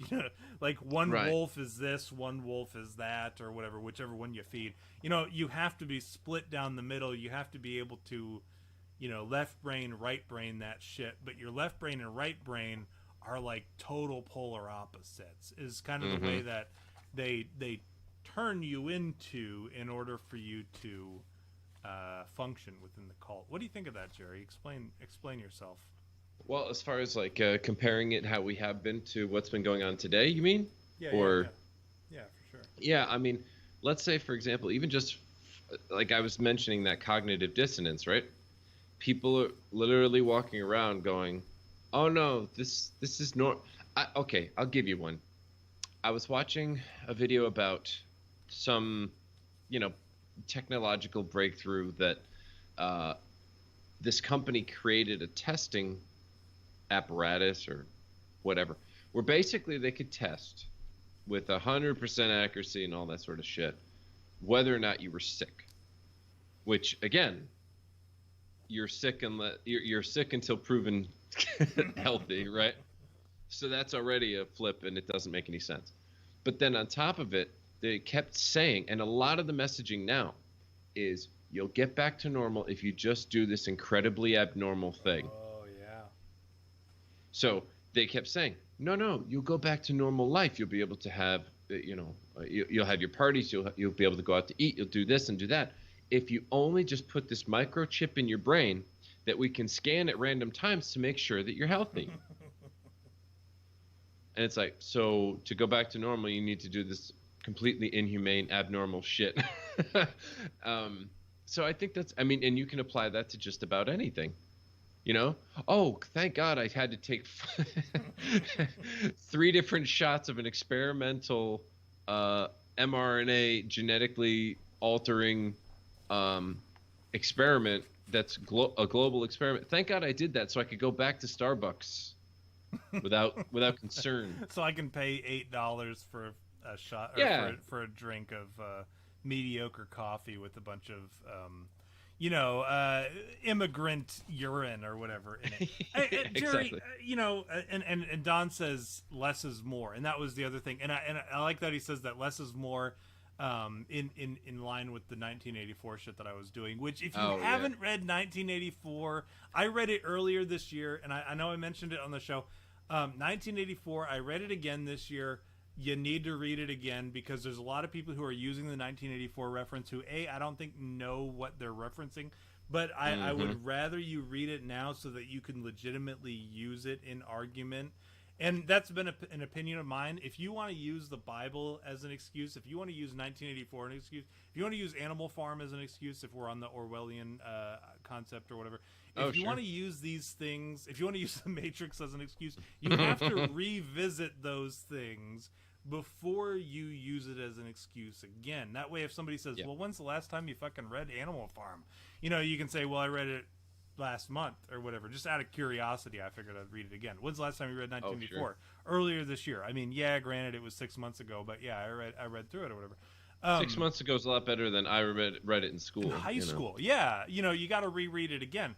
And, I recommend you go back and read it again, because you will be able to draw way more comparisons than what the normal people are using now. Or what, yeah, for example, I'll give you one, Tom. When they separated all of us and made us, work from home and be at home and don't go near your family and all that kind of shit. One of the biggest, I saw that there were multiple politicians investing in the home gyms. And of course, all the home gyms now, they're not just like a bike, stationary bike, or a subscription service. Well, no, forget that. It's the mirror. It's the mirror on the wall, or it's the screen talking back to you and monitoring your progress and all this kind of stuff. And they glossed it over. Go. That's another 1984. Right, where in 1984 you woke up, you had to do it, and you didn't know whether or not they were really looking at you. But then suddenly you fell down because whatever, and they were like, number 34. Get up. What are you doing? Get up off the floor. And you're like, continue holy your shit. jumping jacks. Yeah, And so you're like, shit. You straight up invited that you're Winston. You are Winston. All of voluntarily. You motherfuckers. All right. And you're paying the subscription. And if you don't know, and you're paying for it too. And Winston didn't pay for it, as far as I know. I mean, surely it was part of the communism shit, where like right. I mean, through taxes, but yeah. And it was something that was given to him in order to surveil him. But instead, we're paying for them to surveil us. You fucking idiots. Anyways. Jake Hoobs said, but yeah, Don Trout, good point. Less is more. That was another example. You'll live in a pod and you'll like it. The more every day that goes by, you look at Black Mirror as like this idea of future dystopian, imaginary, technological. It's not real. It's not ever fucking happening, or whatever. You look at that, and then all of a sudden you're like, all the stuff that happened in Black Mirror is happening. We're seeing all that. You do know that the guy from Black Mirror said he wasn't going to make another episode because he was tired of predicting it became increasing. Well, he said it became increasingly difficult to be unique when it's just happening before I could even write it down, that kind of thing. I believe it. And it's insane, and you guys allow it to happen, which is, and I hope that Jerry and I get to talk. We were talking about this, or Jerry and I have some very interesting conversations, because Jerry is just, here's the difference between me and V. V didn't necessarily believe in a lot of the shit that I believed in. Jerry and I believe in a lot of the same shit so like he and I are always bouncing shit off each other, and then getting exponentially worse. So there are some stuff, we're like planning episodes way out in the future, and there was one that came up today that I'm very excited about. But Don, I'm sorry. Yeah, Don, great point. Jake Hoob, one wolf wants whiskey, the other one wants beer. That's me. For sure. Eric, let's go Fauci. Did you hear that they raided the guy's apartment that was like chanting "Let's go Brandon" or whatever? The FBI literally raided that guy's apartment, and fucking. So we're living in a very police state. Interesting shit. I encourage you to look into it. And then Mike in Manitoba, again, if you guys are not like tracking a lot of these literary references, I encourage you to do so. So let's do this. Oh hell no. The game, I know I said 11:30 we would be done. If you leave now, I'm not going to hold it against you, but 11:30 we are starting the game show. Jerry is the contestant on this week's episode of Oh Hell No. Sweet.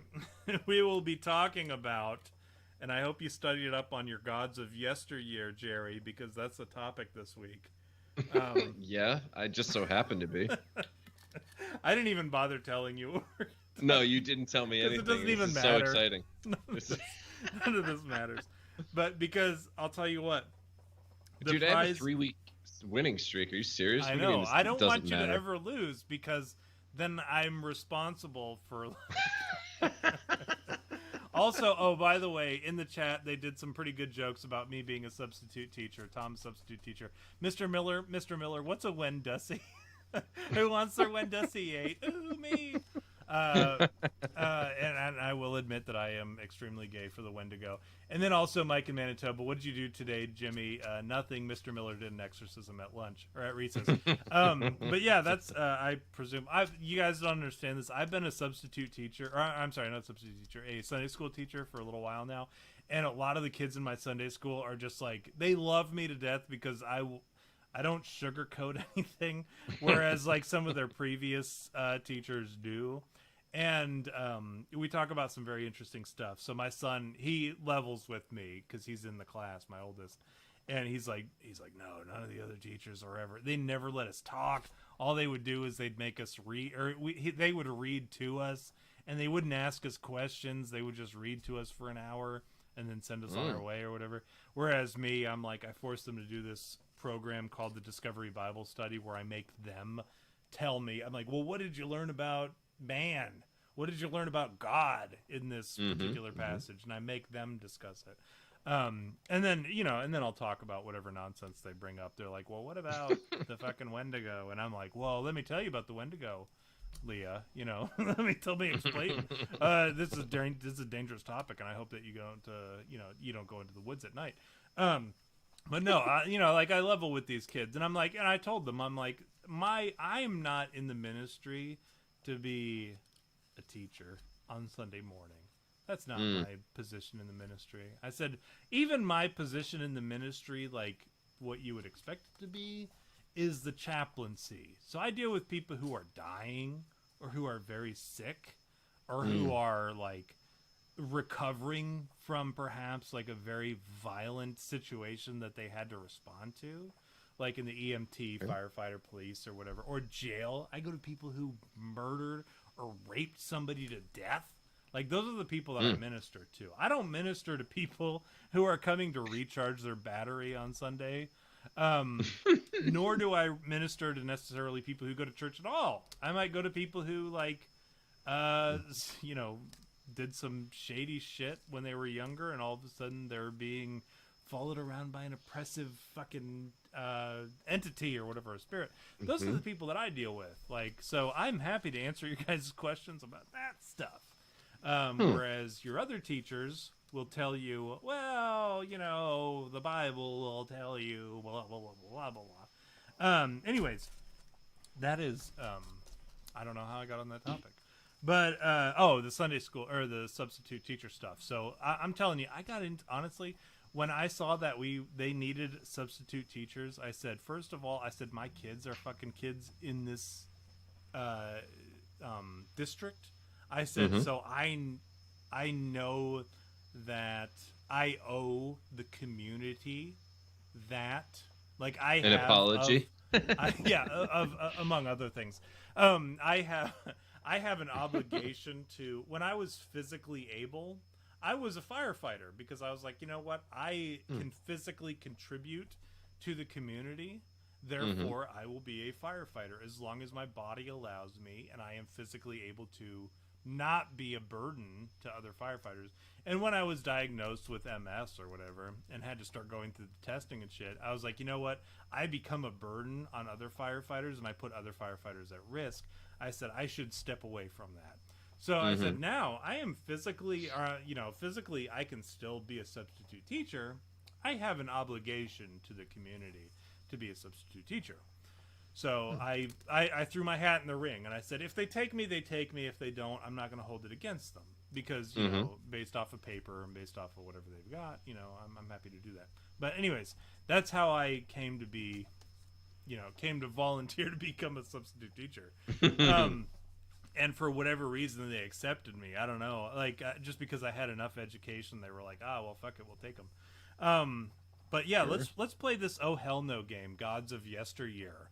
Fantastic. And let me tell you, big high stakes this week, Jerry. Oh, because boy. Okay. This week, you're looking at not 100 doll hairs, but you're also looking at 200 doll hairs.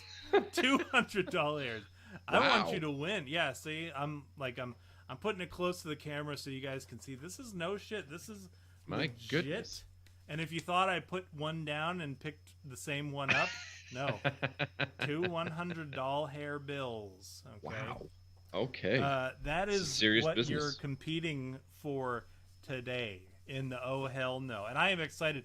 I want you to win because, like I said, I don't want to be the guy who ends your streak. Okay. So if you get it wrong, What I'll do is I'll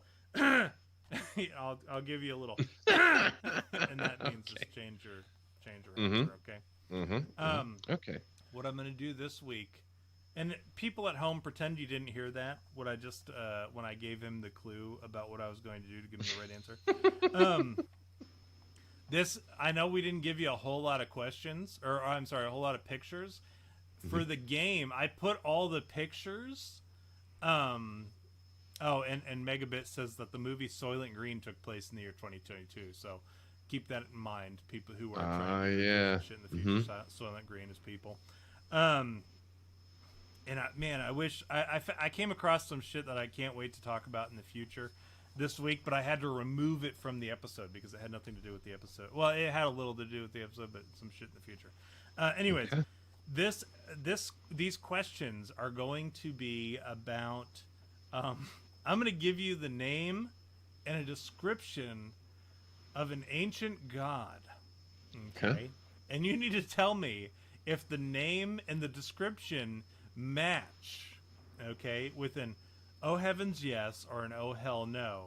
Okay. But I am going to include pictures because, like I said, we didn't have pictures for most of the episode. I've included pictures of these ancient gods, and I want you guys to, because I want you guys to see, there's going to be some interesting shit that we're going to talk about as we go along. But sure. And these are some tricky ones because I know sometimes I like to give you some goofy, some goofy questions and answers. All of these are pretty goofy, okay, but they're going to be pretty tricky. But like I said, I'll give you the if you need to change your answer, okay? Okay. So the first question, the first name and description, Azazel. Okay. Azazel. He is the god of Mary Kay, in that he introduced cosmetics. Okay, let me go ahead and pull up a picture of him. Azazel, however you want to pronounce it, god of Mary Kay, introduced cosmetics to human beings. Would you say that that's a? Would you say that that's accurate? I'm going to go, yeah. Hell yeah. Oh, excuse me. Heavens, yes. Heavens, yes. Oh, heavens, yes. You are correct. He is, as odd as that might sound, Azazel, the god of Mary Kay. He did introduce cosmetics. So, he did. Well, it sounds silly. God of Mary Kay was the goofy name that I gave him. My only concern was the name, because I've seen, I think, a couple different movies about like perfumes and cosmetics, and kind of like It was never about the Azazel.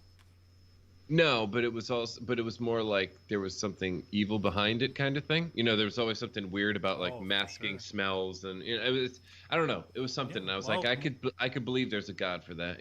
Yeah. Oh, no doubt. You know what? And here's an interesting thing, Jerry. I wrote in a class, the only class that I ever got a C in seminary, Old Testament introduction. I wrote about how I made the argument that in the Old Testament, never once does God refer to the false gods or the other false gods. No way does he. By the way, yes, Joseph Byrer, got to get up soon. I'm out. You guys be safe. Merry Christmas. Merry Christmas to you. Yes, and we will Merry see Christmas. you in the new year. And at the end of this year, we still have one episode this year. We'll see you next week.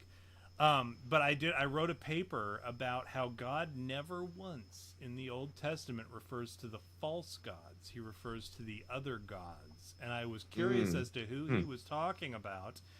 And I made the argument that these other gods were real people or real figures, real spirits, real characters, real whatever. They were real entities. And we got into that.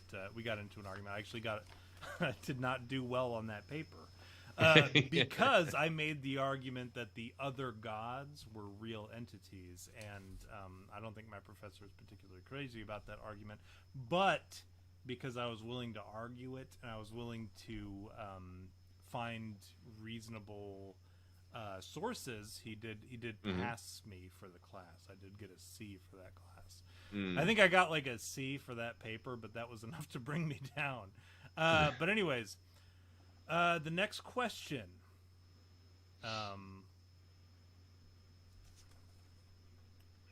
Behemoth. Have you ever heard of the behemoth? Specifically mentioned in Job.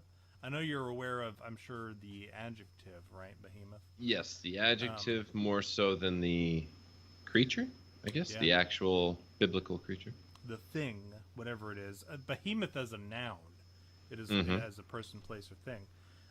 Hebrew personification of Satan in the form of a U.S. service member's wife. Behemoth. The behemoth. Is it the Hebrew personification of Satan in the form of a U.S. service member's wife? Jerry. I'm going to go with, oh, hell no.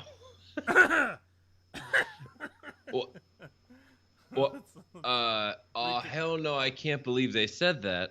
They are our greatest ally, and it's an offense to my ears. But I'm going to have to say heavens, yes. Heavens, yes. You didn't let me finish. You had to. I'm sorry. I jumped in there. The behemoth is the Hebrew personification of Satan in the form of a U.S. service member's wife. Or an elephant. What? Oh, or an okay. Elephant. Yeah, is the actual... See, the last part. If I had heard you know or what? an elephant. Perhaps I didn't clarify myself. Yeah, they do describe it as an elephant, but...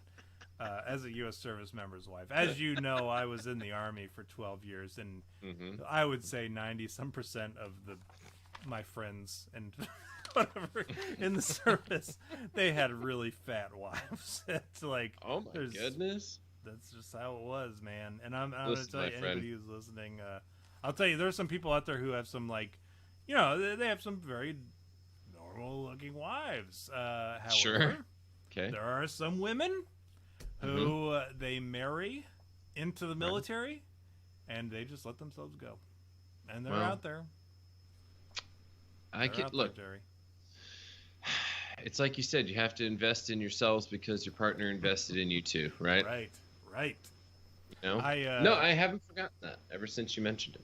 I'm glad that stuck with you. If there's anything that, you know, I like to be the guy who everybody that I meet leaves a little bit with me.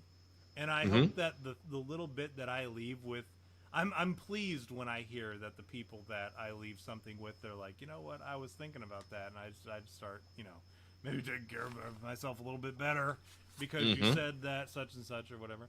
But yeah, I hope that the thing that I leave with a lot of people is something positive. Yeah, I didn't decide to better myself. I decided to lecture my wife on her choices. Right, yeah, you got to let her know that she's got to take care of herself a little bit better, at least. So I was like, this was what you decided to invest in after everything we've talked about. You're a terrible judge of character. Yeah, I don't know. What was your problem? Anyway. J-Dubs actually in the chat says, hey, Monsterverse Behemoth. I love how J-Dubs is like, he's playing Halo or something with us playing in the background or whatever, and he hears something that triggers him to like jump in. He says, but I remember a pastor who said behemoth might be a dinosaur, and that's true because as you recall, when I started that question, I said that as you recall from Job, specifically Job. And the funny part of Job, when he refers to the Leviathan, which is also considered perhaps the dinosaur, or the behemoth. It's also considered one of the best Mastodon albums. Maybe, yeah, among other things, yeah.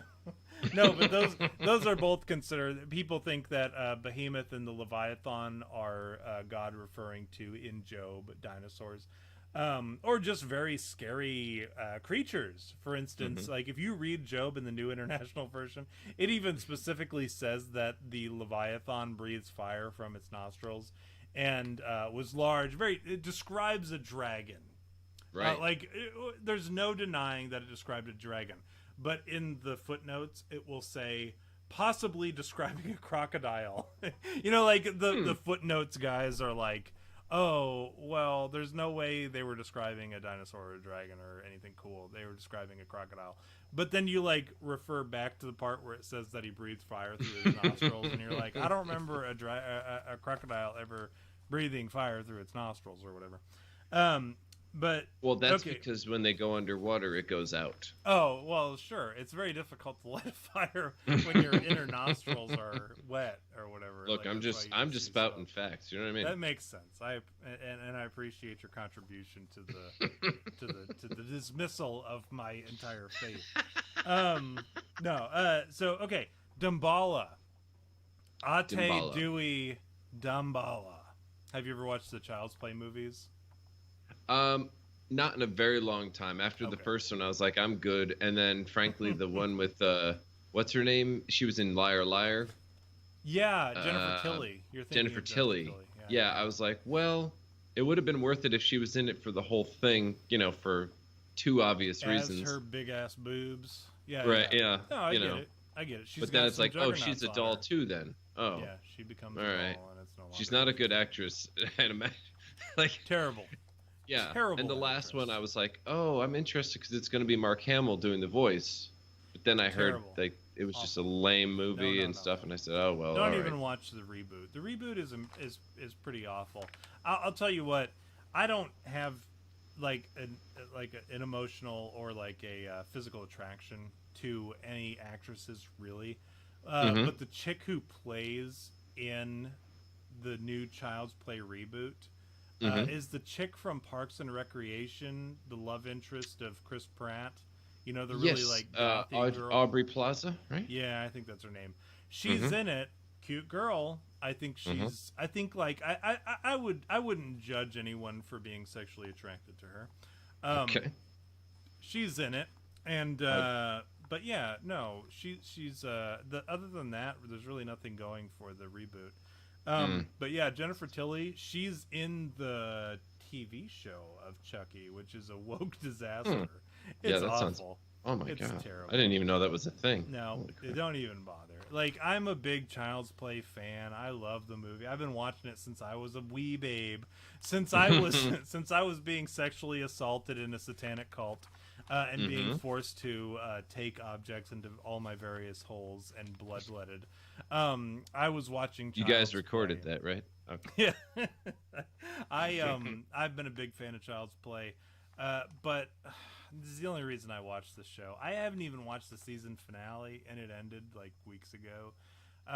But I do. She's in the everybody from the Child's Play franchise Universe, comes so back. to speak. Yeah, they Nice. come back for the show. Like even the kid who played Andy, the kid who played Oh. Kyle. She's a teenager or whatever in the second movie, which is my Okay. favorite. I love the second movie. She comes back. Jennifer Tilly comes back. Nika, who again I find I don't know what it is about all these chicks who are in the Child's Play movies and only the Child's Play movies that I find sexually attractive.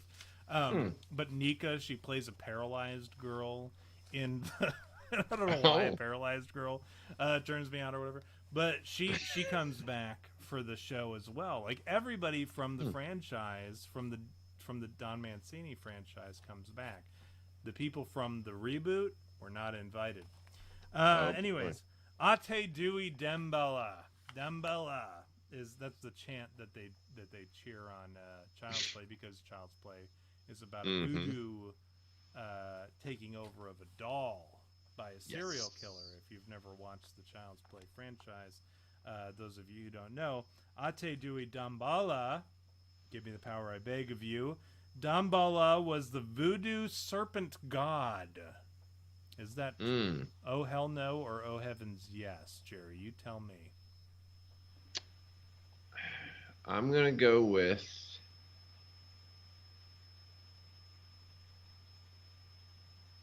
Heavens Yes. Heavens, yes, you are correct. And, Boom. and you know, There as we much as I go. want to like drag this out as much as possible, like we're way over on time. So, oh heavens, yes, Damballa spelled Damballa with D-A-M-B-L-A or an A-H or one L or one L and one H or among others is also called Danbella in Haitian Creole, is one of the most important figures in or Iola or Loa spirits in Haitian voodoo in Louisiana voodoo traditions. The interesting thing about Damballa is that Damballa is essentially like Yahweh of Hebrew tradition or the Christian God. in that primordial creator of all life created the cosmos by using 7,000 coils of his snake body to form the stars, which is comparable to the what do you call it, the Nordic gods, that giant snake god that wraps around the world. And then we've got here 7,000 coils to form the stars and the planets in the heavens and to shape the hills and valleys on the earth. And then also I have this picture here. I made this, we've got these, you've got the sigils, right, of different gods or whatever.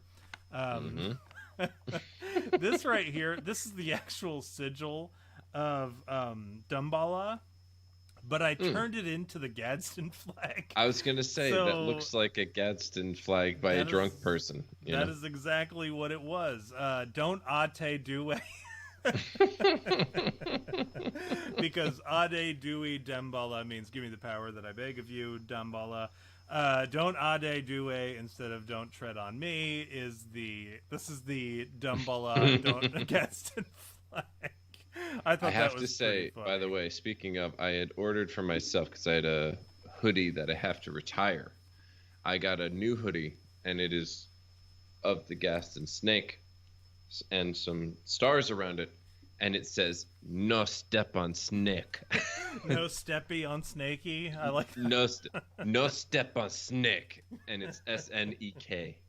I like that one. Yeah, I like the gibberish ones. Those are funny to me. Yeah, dude, I found that, and I said, I could wear this out, and people wouldn't know, and it's just funny, and it's got, like, almost the same font that you would find maybe in a Double Dragon, or, it's a very 80s font, action font. It's pretty good. I'm excited. I'm into it. Maybe we'll make the don't ate due Dumbella, or no, don't ate due. Oh, dude, yeah. We'll make that into a T-shirt, and people can wear that, or a flag, or a tapestry of some sort. All right, so you're halfway there, sir. You are halfway to the 200 very real dollars. These are very real $100 bills. Absolutely. I'm telling you, take a look at them. Those are legit $100 bills. That don't say, they don't say for motion picture purposes on them. These are not the same as you might find on the set of a movie film, right? These are legitimate $200 hairs that you would. In a couple of months, they're going to be just as equal to what. Absolutely, be equal to the value of the U.S. dollar. The next question. Pluto. You ever heard of Pluto? Greek or Roman god. I believe he was actually Roman god, but for whatever reason, people think of him as the Greek god. I think it was because when it became a Greco-Roman Empire, they kind of merged the two things. Now, Pluto was the Greek god of objects in space that were at one time planets, but are no longer. Is Pluto the Greek god of objects in space that were at one time planets but are no longer? You have yet to mention anything to do with being the servant dog of another dog. Well, he was not necessarily Goofy's dog. He was Mickey's dog. They hung out. Like the community dog. Yeah, that's true. He was. Pluto was like I don't think my neighbor's dog is my dog. You know what I mean? No, that's true. But your neighbor's dog doesn't come in your house, does it? Sometimes. If he were if he were hungry, I might let him in. Yeah. Or if he were thirsty, I might. Okay, so I'm gonna say, because of how specific you were, heavens yes. Excuse me. So, heavens yes, you've done a lot of research for this, but you're being a sly trickster on this one, and I'm going to say, hell no. Correct. You're correct. Pluto was actually the Greek god of the underworld. technically the Roman god of the Yes. underworld. Yeah. Hades Yeah. was the Greek god of the underworld. However, Pluto. See, I always think of Hades. That's what And you would be right. It was the same guy. They just had different names. And that What was a trickster. that was the argument that I made. One of the interesting arguments that I made in my paper was that oh, by the way, I said God refers to a certain other individual, which now I wasn't saying that these other individuals were necessarily gods, certainly not at the same stature of Yahweh, God of gods, King of kings. I was saying that they were entities, they were demons or whatever. And I said that they were, that God referred to another God that he was talking about by a name and then also a nickname of that god. Like, as I did some research on that god, that was a nickname. So in the passage in which God referred to him as both names, he was almost like making a joke about, like, oh, this is a guy I know, and I call him, you know, like when they call Jeremy Piven Cheese on Old School, right? They're like, oh, I remember you, Cheese. Didn't we lock you in a dumpster one time? I got out.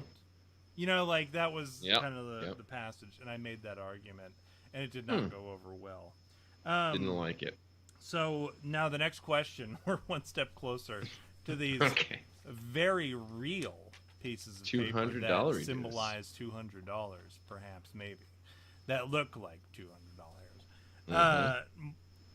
Thoth. Have you ever heard of that guy?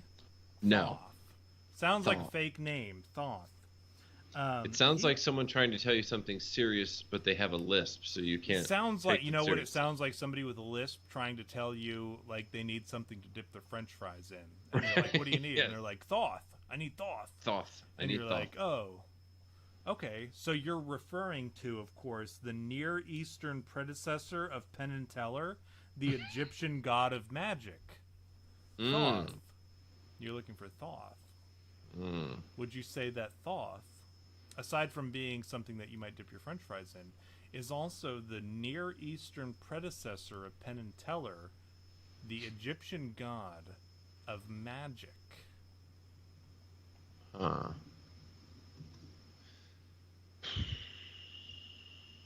See, I don't.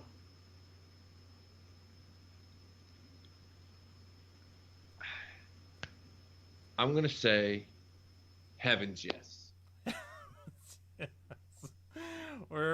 You are correct. Yes, he's the Egyptian god of magic or whatever. See, I'd heard of Heka. I had heard of. I don't even know who that is. Okay. You could say whatever you want at this point. I'd be like, yeah, that sounds right. That works. All right, final question for all the marbles, and then because we're at the end of the episode, for 200 movie bucks, we. I forgot that I had thrown this curveball in for you. We Too Low. We Too Low is the Chinese ruler of hell. Dude, what? We Too Low. Oh, hell no, dude. Oh, hell no. I didn't even have time to get to the picture of him. Hell no. No, hold on. I haven't even got a chance to show you a picture of We Too Low. This is We Too Low. Oh, goodness. All right, anyways. I would have said yes had I seen the picture. I showed you the pictures. You might have thought otherwise. Had I seen it, you know? So, anyways, you were close. The answer was yen-lo-wang is the Chinese ruler of hell. Yeah. Not We Too Low, you racist bastard. Oh, I would have also accepted Something Wong or Holy Fook. Holy Fook. All right, you bastard. You won your $200. Your 200 movie bucks.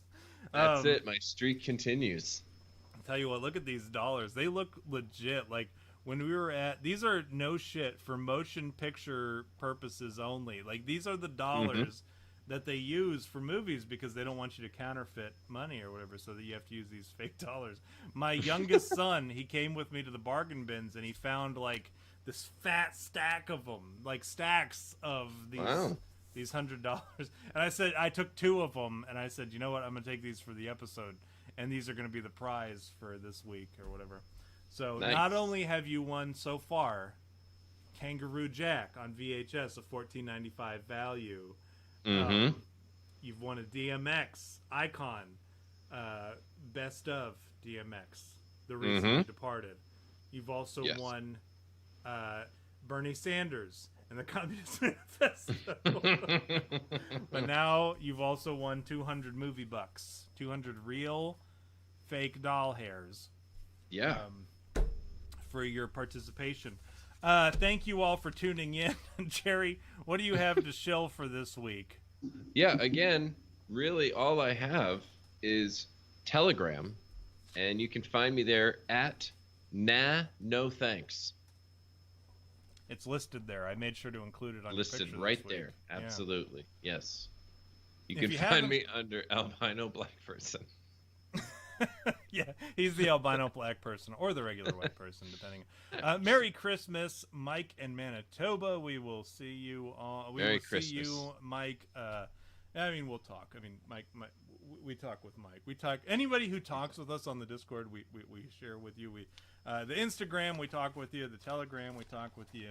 We're happy to talk with you. We're not those snobby, live stream hosts who don't talk with people and shit. Exactly. But yeah, if you haven't already, subscribe, like, tell your friends. I know this is like, You got to get to 700, right? I mean, we that's... got to get you to 700 so that we can buy you the fucking t-shirt. And who knows?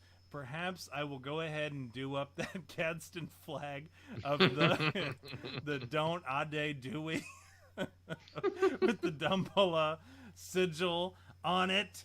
And then you might be the first one to get the Ade Dewey Dembella shirt. Thank you all for tuning in. We've loved having you. It's always, I know we promised we would keep it under 3 hours, but we fucked up. We will see you guys all next week.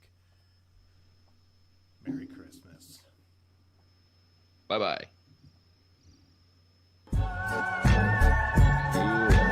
I'm Joe Biden, and I approve this message.